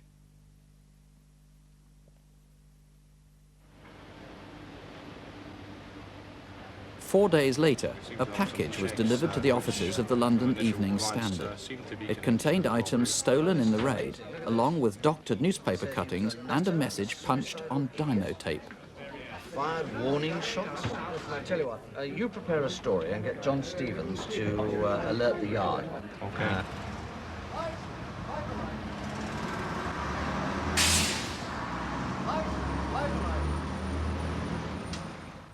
10 weeks later, David is still in hospital, seriously ill. David has certainly improved slightly since he's actually been in hospital, but he's still extremely poorly in many ways. He can't actually manage to walk on his own. He's very weak down the left side, has no movement down that side at all. David feels very frustrated at times. He loved playing the guitar, and he can't accept the fact at the moment that he can't play that. His left hand is weak, he can't possibly hold the guitar or use that. He enjoyed walking as well, and all the things that one enjoys in life as a young person, he's unable to do. It's an appalling crime. Bill Mellish, you're convinced because of the gunshots, I gather, there are still more witnesses to come forward. A lot of people must have seen this. Yes, I think there was a lot of people out there that didn't perhaps appreciate the significance of what was happening or thought other people would come forward to police. The reality is that I want any witness that was out there that saw this guy without his balaclava, when he was chaining the bike up, when he was hanging around outside the Haywood Gallery for the hour before the robbery, or when he was making his getaway down Waterloo Bridge Road to the Bullring. Well, there we have a Crimewatch video fit. Now, describe that man to us, what we know about him. White, 28 to 30 years, 5'6", 5'8" tall, very thin, very thick lips. Witnesses describe him as a Woody Allen lookalike. He's a wimp, a callous wimp at that. Now, we've got an artist's description of his bike as well, which might help. Yeah, it's a gent's black sit-up-and-beg bicycle. Significantly, it's got a basket on the front and the back. And an artist's impression, too, of the bag that he was carrying. We're not sure of the colour of that, I must be honest. Possibly greenish, but the shape's right. It's a sports bag, a gun bag, leg of mutton bag, something like that. Now, he is obviously, this man, desperately, oddly upset about the press coverage, and hence, this is all the original stuff that he sent to the London Evening Standard. How can people help about this? I'd like somebody to tell me where this has been together. If they've seen this, the jiffy bag, the dynamo tape, the chocolate wrapper, the cuttings, all together in one place. I want to know where that was. OK.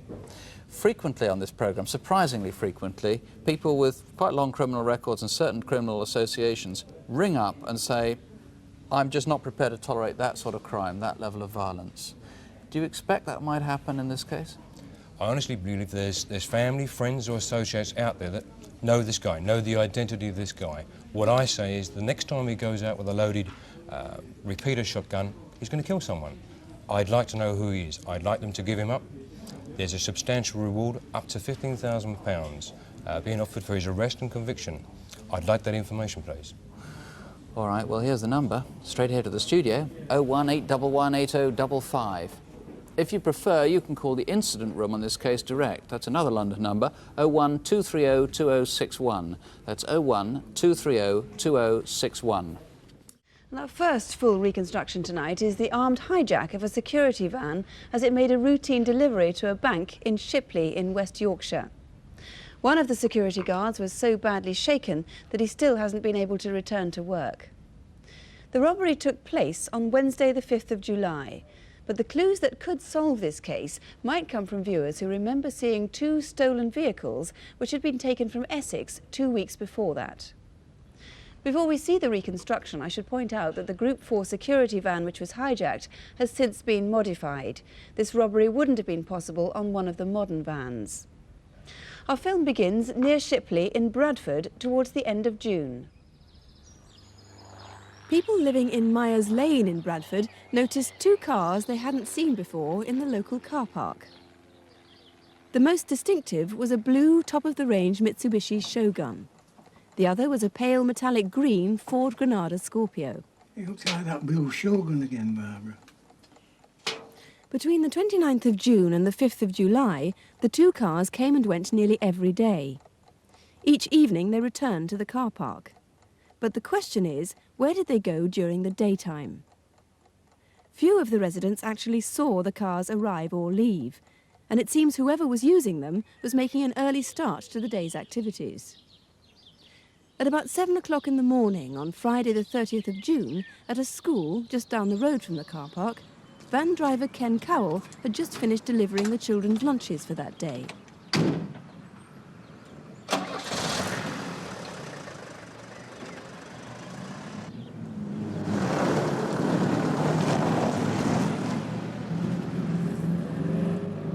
At the junction with the main road, Ken had to brake sharply.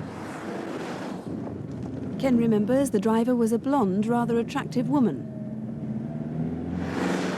Where was she going in such a hurry so early in the morning? July the 5th, the day of the robbery. It's a quiet Wednesday morning at the shopping centre in Shipley. As lunchtime approaches, staff at this branch of the TSB Bank are expecting a routine delivery by Group 4 security. It's now 12:30. A few streets away, Derek Thornton, an insurance salesman, is making notes on the results of his morning's appointments. I was parked at the side of the road, filling some insurance paperwork out, as the blue Shogun drove past me. Shunted about a little bit and parked up behind me. I was watching him do all this while still doing the paperwork. I did actually get out and have a few words with the guy. Am I all right parked here? Yeah, it's a nice car you've got. Yeah, not bad, is it? What are you, a builder? Yeah, that's right. I've got just the thing that'll Look, I'm in a interest bit of a hurry at the moment. I'll talk to you when I get back. OK.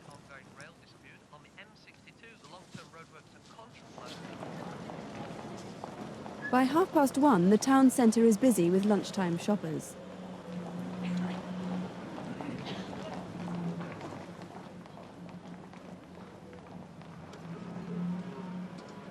Next door to the bank is Thomas Duggan House, a small block of offices.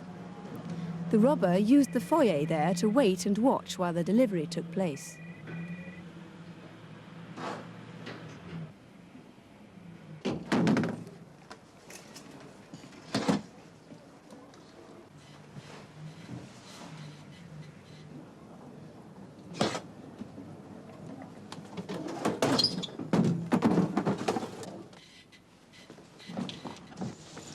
Get in. Get in.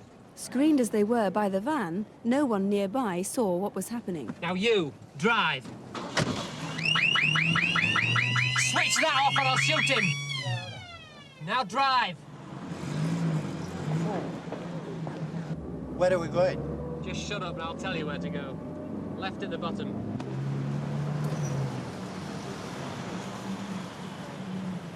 To get to the main road, they could have taken either of two turnings. And right here.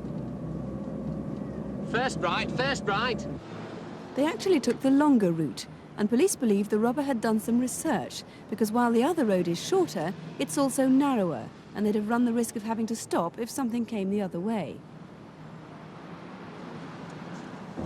Straight over there. Come on, move it. After crossing the busy commercial street, they took Victoria Street over the Leeds and Liverpool Canal towards Jerome's Mill. Right, now put your foot down. Turning into Ives Street, they headed for the side of the building where the Shogun had been left an hour earlier. Pull in left at the bottom. In there.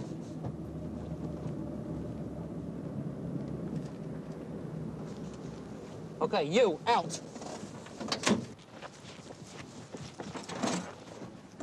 Come on, move it.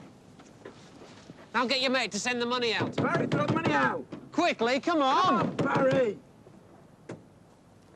This access to the cash is impossible with the modern Group 4 vans. Faster. That's all it is. Come on, I know there's more. You're going to Keithley next. Now move. Baz, come on, he knows. Barry, come on. Quickly now. Right, now you. Put the money in the back of the car. Come on, let's go. Move it. Go on. Put it in there. Right. Now lie down on the floor. What are you going to do? You'll be all right.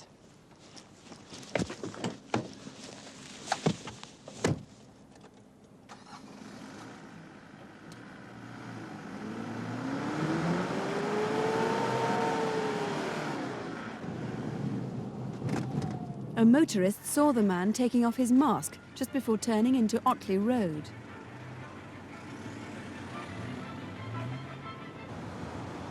After half a mile, he turned into Cliff Lane towards Baildon Wood Court.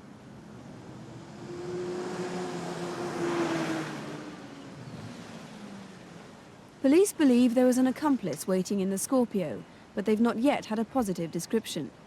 Did you see anyone there that afternoon?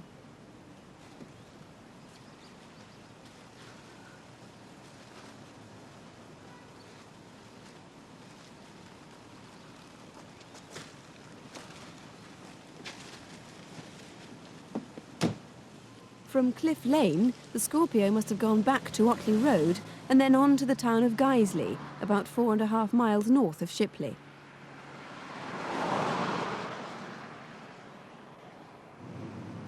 The trail ends in the car park of the Guiseley and District Factory Workers Club.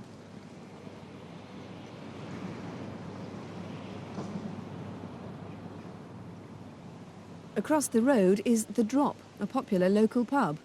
But it was 2 weeks before the abandoned car was reported to the police.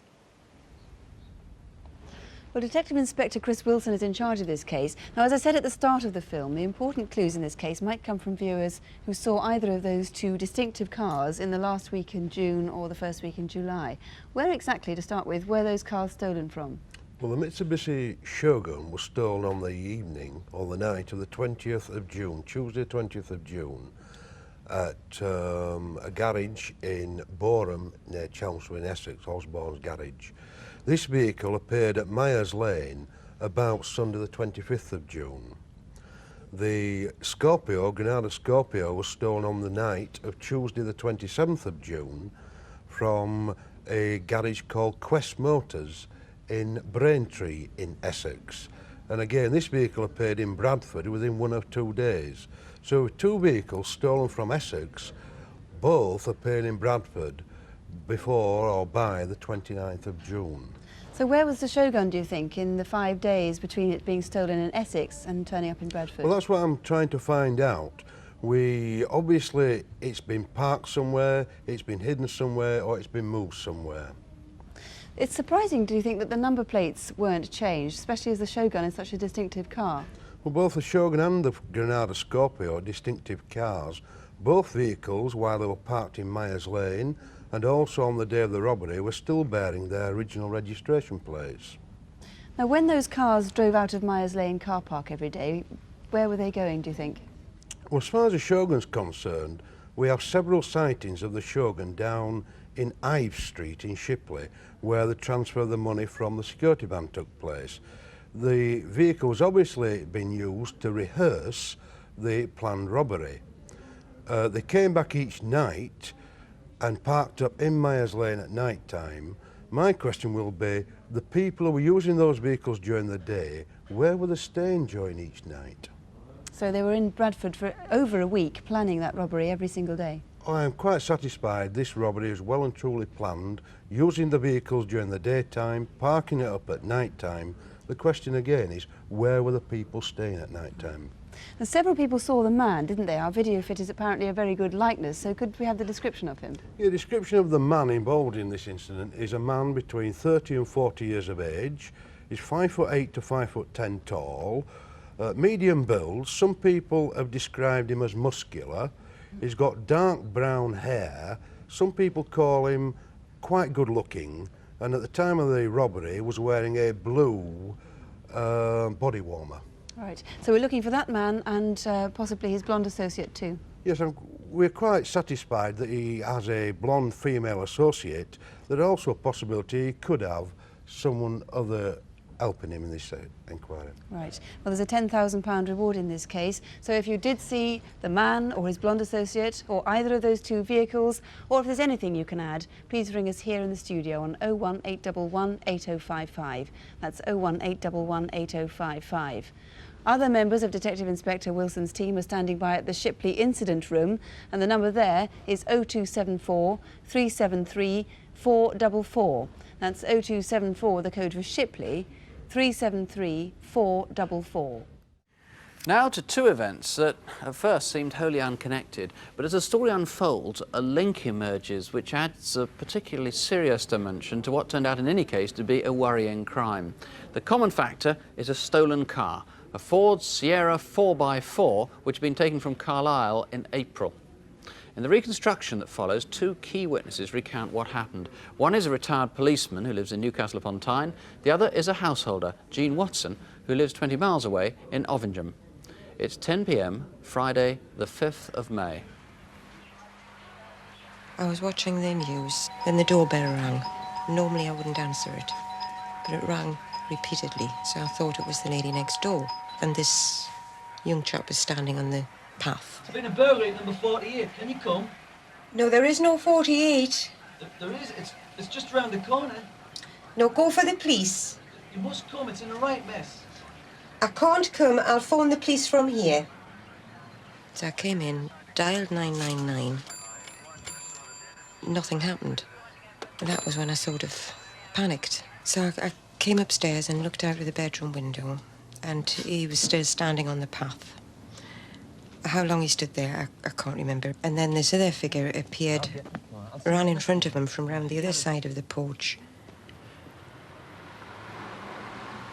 Mrs. Watson watched as a vehicle drew up and noted down its registration. But it was 3 months before this car was seen again. Tuesday, August the 15th. This is Greystoke Gardens in Newcastle. The story is taken up by a former sergeant, Bob Murray. A car drove up about 20 to 3 and parked opposite my flat. It was a strange car, and I watched the man get out. He was a stranger as well. He locked the car, walked across the road in front of me, adjusted his shoelace, and I noticed he appeared to have green suede shoes. He went along to the garages. I didn't think anything about that, but within seconds I was aware of him coming past my flat, went to the next block, Mountwood, and I know well enough that the side door of that block is kept locked. And sure enough, I expected him to come out the front, which he did, and walk briskly away across the grass. It's now less than 2 hours later at a travel agency in Newcastle city centre. Got any jobs? I did. I've got a client going to China.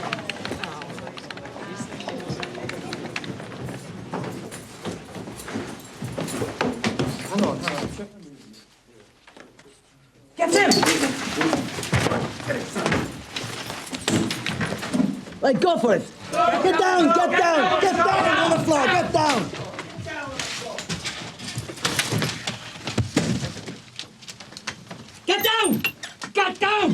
down! Get down!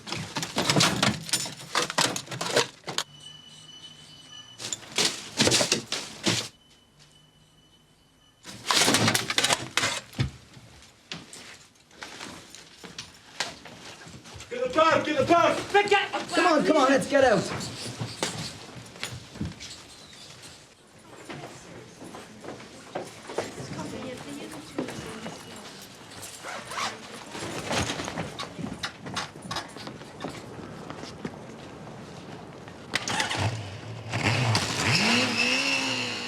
Minutes after the robbery, these bikes were seen at Greystoke Gardens.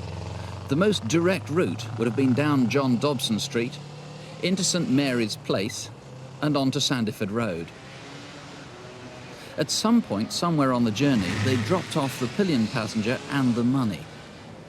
They turned right into Goldspink Road, Springbank Road, and onto Greystoke Gardens Estate. I was just rising from this chair to switch the television on, and as I rose, there was a road of motorcycles coming past, and I just saw two motorcycles disappearing round behind the garages. Within about 20 seconds, one of the men, who appeared to be the same man who had left the car, but dressed differently, walked back towards the car, started the car, reversed it quickly into the lane, and then it was almost immediately driven away. And I noticed his passenger was still wearing a crash helmet.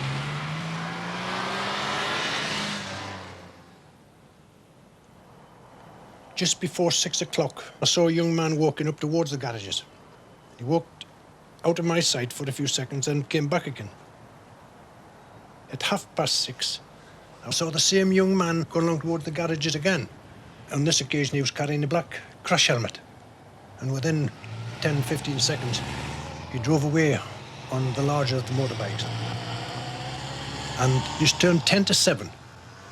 The same young fella came back again with the crash helmet and took the second bike away. Mr. Stevenson, what was the connection between the man at Mrs. Watson's door in Ovingen in May and that raid in the centre of Newcastle in August? Well, it was the same car for a start. And Mrs. Watson, she worked at Callas Pegasus as a cashier. And it's my belief that the visit to her house, when she had her telephone wires cut at the same time, mind, was perhaps to try to get into the house, thinking that she had perhaps information or in fact a key to the premises, which wasn't the case, but that's what we believe the connection is. Now that Lincoln car then, that Ford Sierra 4x4, silver, where was it kept between May and August? A distinctive vehicle, those 4x4s, and certainly with that number, C952MCN. Indeed, that's what we're trying to find out. It'd be very interesting to know, and that's what we're asking members of the public. Where was that vehicle between the 22nd of April when it was stolen from Carlisle and, in fact, the 15th of August when it was involved in the robbery? Probably Newcastle area, you suspect? I would think almost certainly. Now, the driver got a reasonable description, and our graphics people have made a Crimewatch video fit. There he is. All these people were in their 20s, weren't they? Yes, and all very short? Well, certainly we think about the 5'8" would be maximum. Perhaps there would be one slightly taller than that. OK, and they might have a lot of money on them since August the 15th, some of it perhaps in foreign currency. What about the two motorbikes? They've not been found, have they? No, they haven't. These motorcycles, they were certainly put in the garage and they were moved from there, and the chap who moved them was only away 20 minutes from the first time he moved them till he came back for the second cycle. So we think that they were perhaps re-garaged rather close to the scene. There's a Honda CBR 1000F, that's the red and black one, and a Yamaha Tenere 600cc trials bike, that's the white one on the right.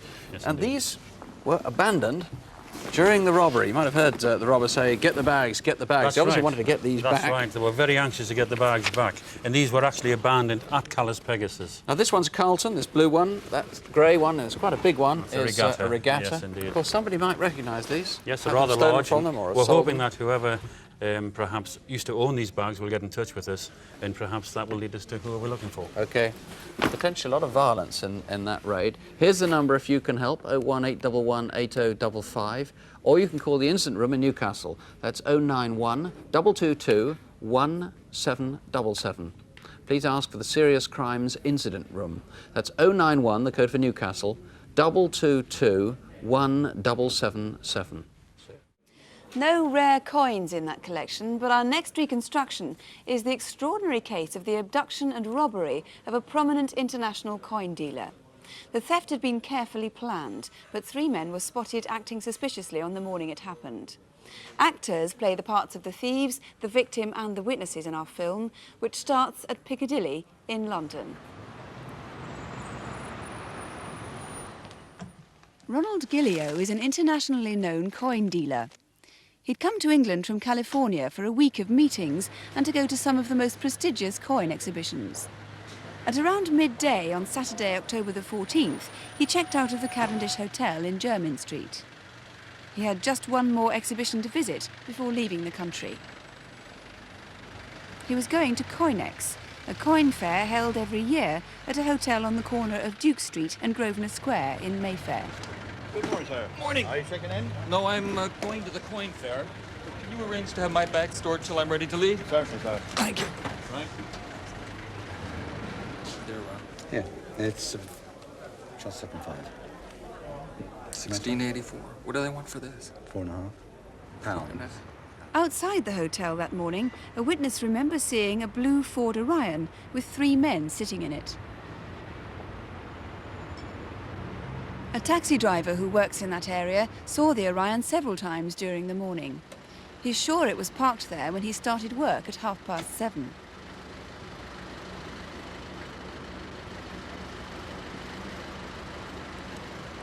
Get me a cab, please. I want to go to Heathrow. Certainly, sir. That taxi driver picked up Ronald Gillio as he left Coinex. Heathrow driver, please. Thanks for your help. Safe journey, sir. Thank you.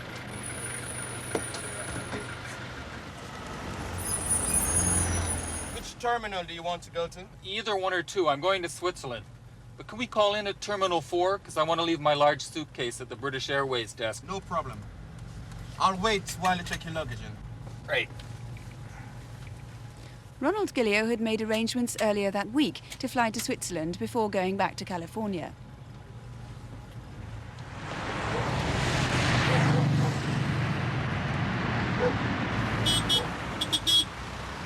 Oh, my God. What have I done?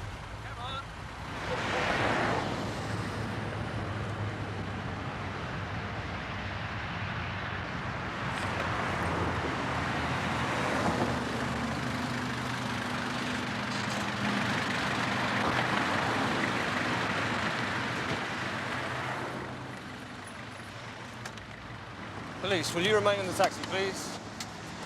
Are you Ronald Gillio? Yes. Do you have any identification? Yes, sir. Is it him? Yeah. We have to arrest you for drug and currency violations. Get out, handcuff him. If that's insane. There must be some What mistake. Can't hold Who me are they? station Are they on the Monday police? and they'll arrange that, but don't call me before because you won't be on the computer yet. Come on, give us a hand.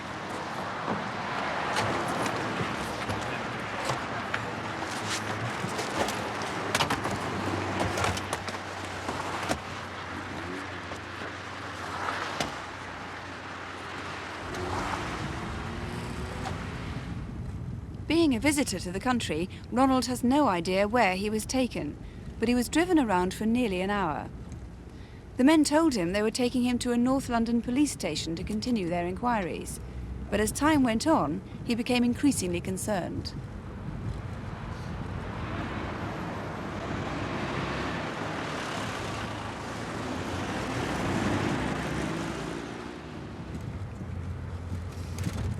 So how much further is the police station? Just a few more miles. There's nothing but farms around here. So where's the station? We'll be coming to a built-up area soon, you'll see. Those must be expensive, huh? They cost around $700,000. So we couldn't afford them on our pay.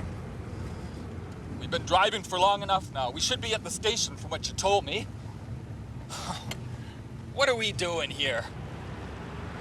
You're not police, are you?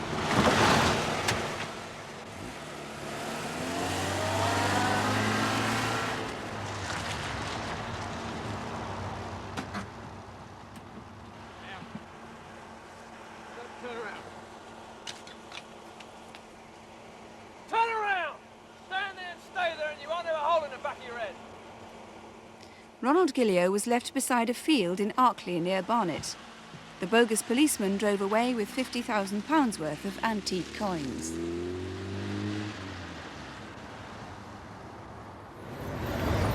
Three weeks later, Ronald Gillio's stolen coins began to surface. A man sold 2 of them here at Dolphin Coins in Hampstead on the 7th of November. Those for me. This belongs to my mother. Austrian 100 coronas. How much do you need for those, sir? Make me an offer. I can pay you £500 today. That's all right, fine. Is that okay? Afternoon. Good afternoon, sir. Have a look at those for me. Yes, of course.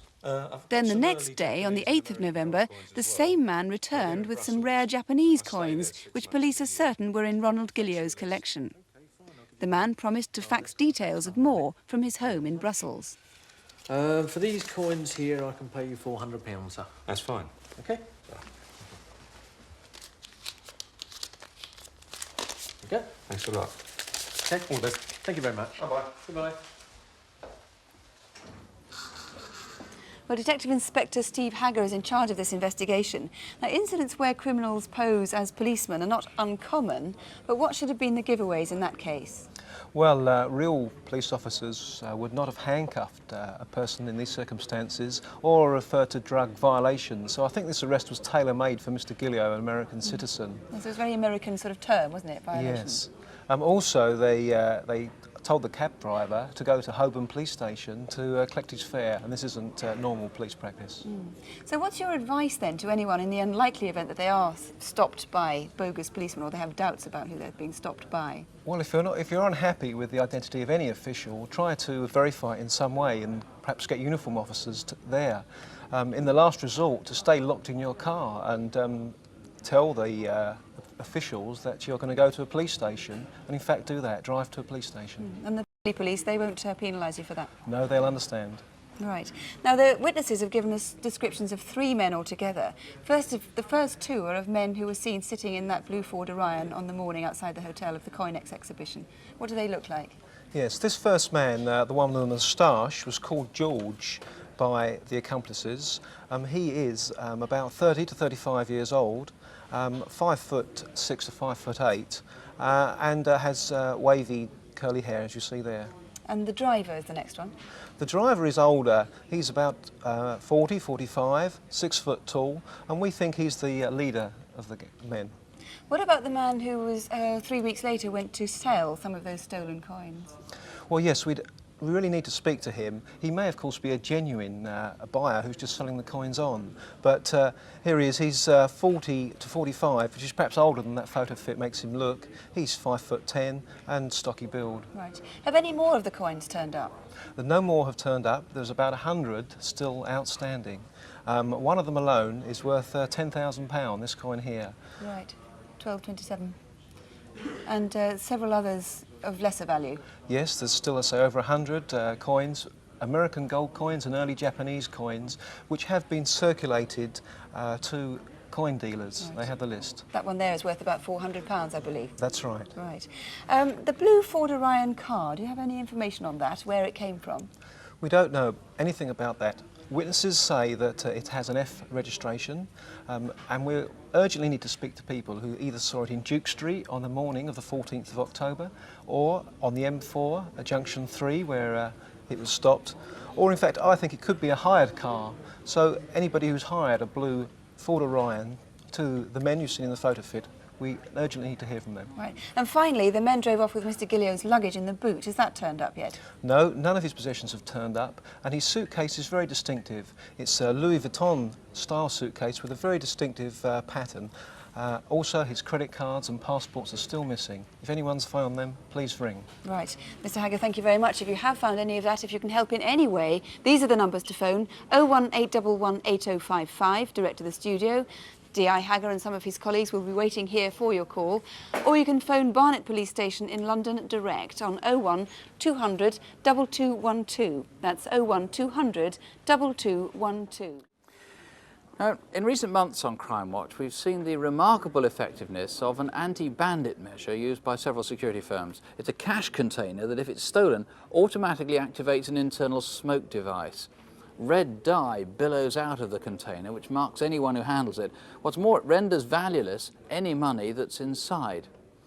A month ago, a smokebox proved itself again. It foiled a robbery on Merseyside, but police want Crimewatch viewers to help find those responsible for the attack. The robbery took place in Southport, the seaside town midway between Liverpool and Blackpool. 2 days before it happened, preparations were underway. A red Maestro was stolen from the car park of the Prince of Wales Hotel.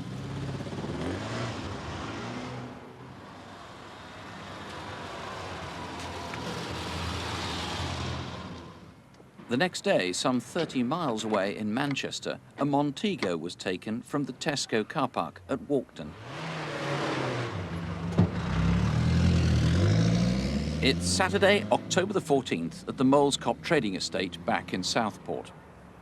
At 4:30 in the afternoon, Securicor arrived to make a collection from Texas Home Care.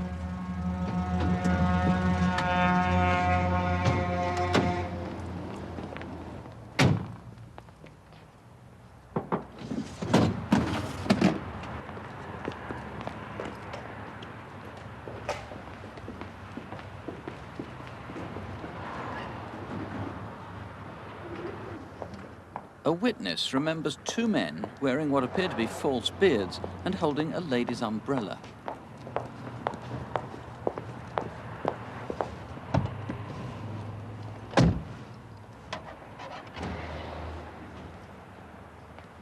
Drop the box! Now! On the floor! On the floor! Go on! Come on, let's go! Come on, let's go! Come on!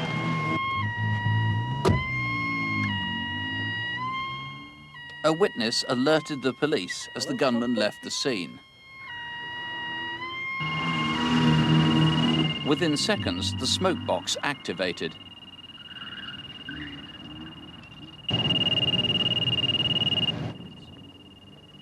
The robbers turned onto waste ground behind Allied carpets. Then, only 200 yards from where the cash box had been seized, they stopped to open it.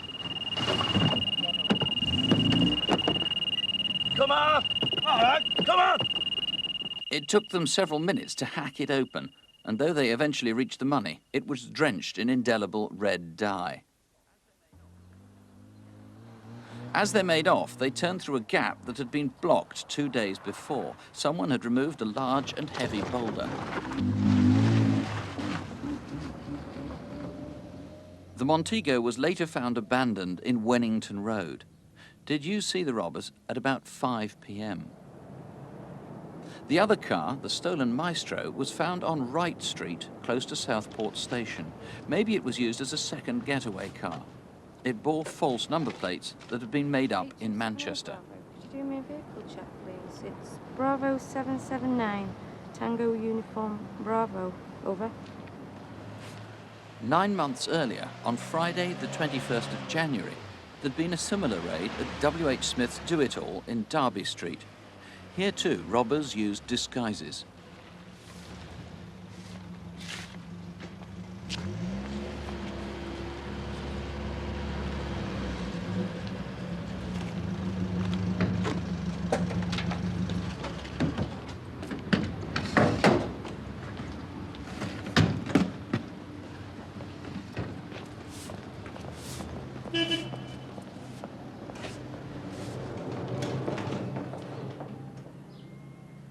Drop the box! Drop the box!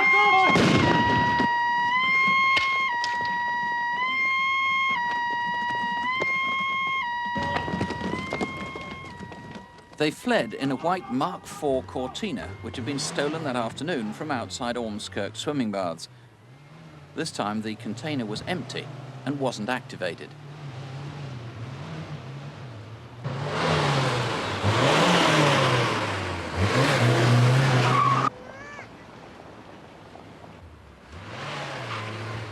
The Cortina was later found abandoned on the car park at Southport Station.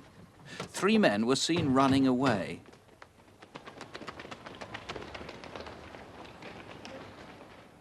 Trains leave Southport every hour for Manchester and Liverpool. Maybe these 2 robberies were linked, and maybe the gunman escaped by rail. Now, we've got a fair description, Mr. MacDonald, of the gunman, haven't we? That's right, there is a good description of the gunman. He's described as in his 30s, he's 5'8" to 5'10", stocky build with a roundish face. Though that beard we suspect is fraudulent. That is It's correct, false, yes. it's a disguise. Yes.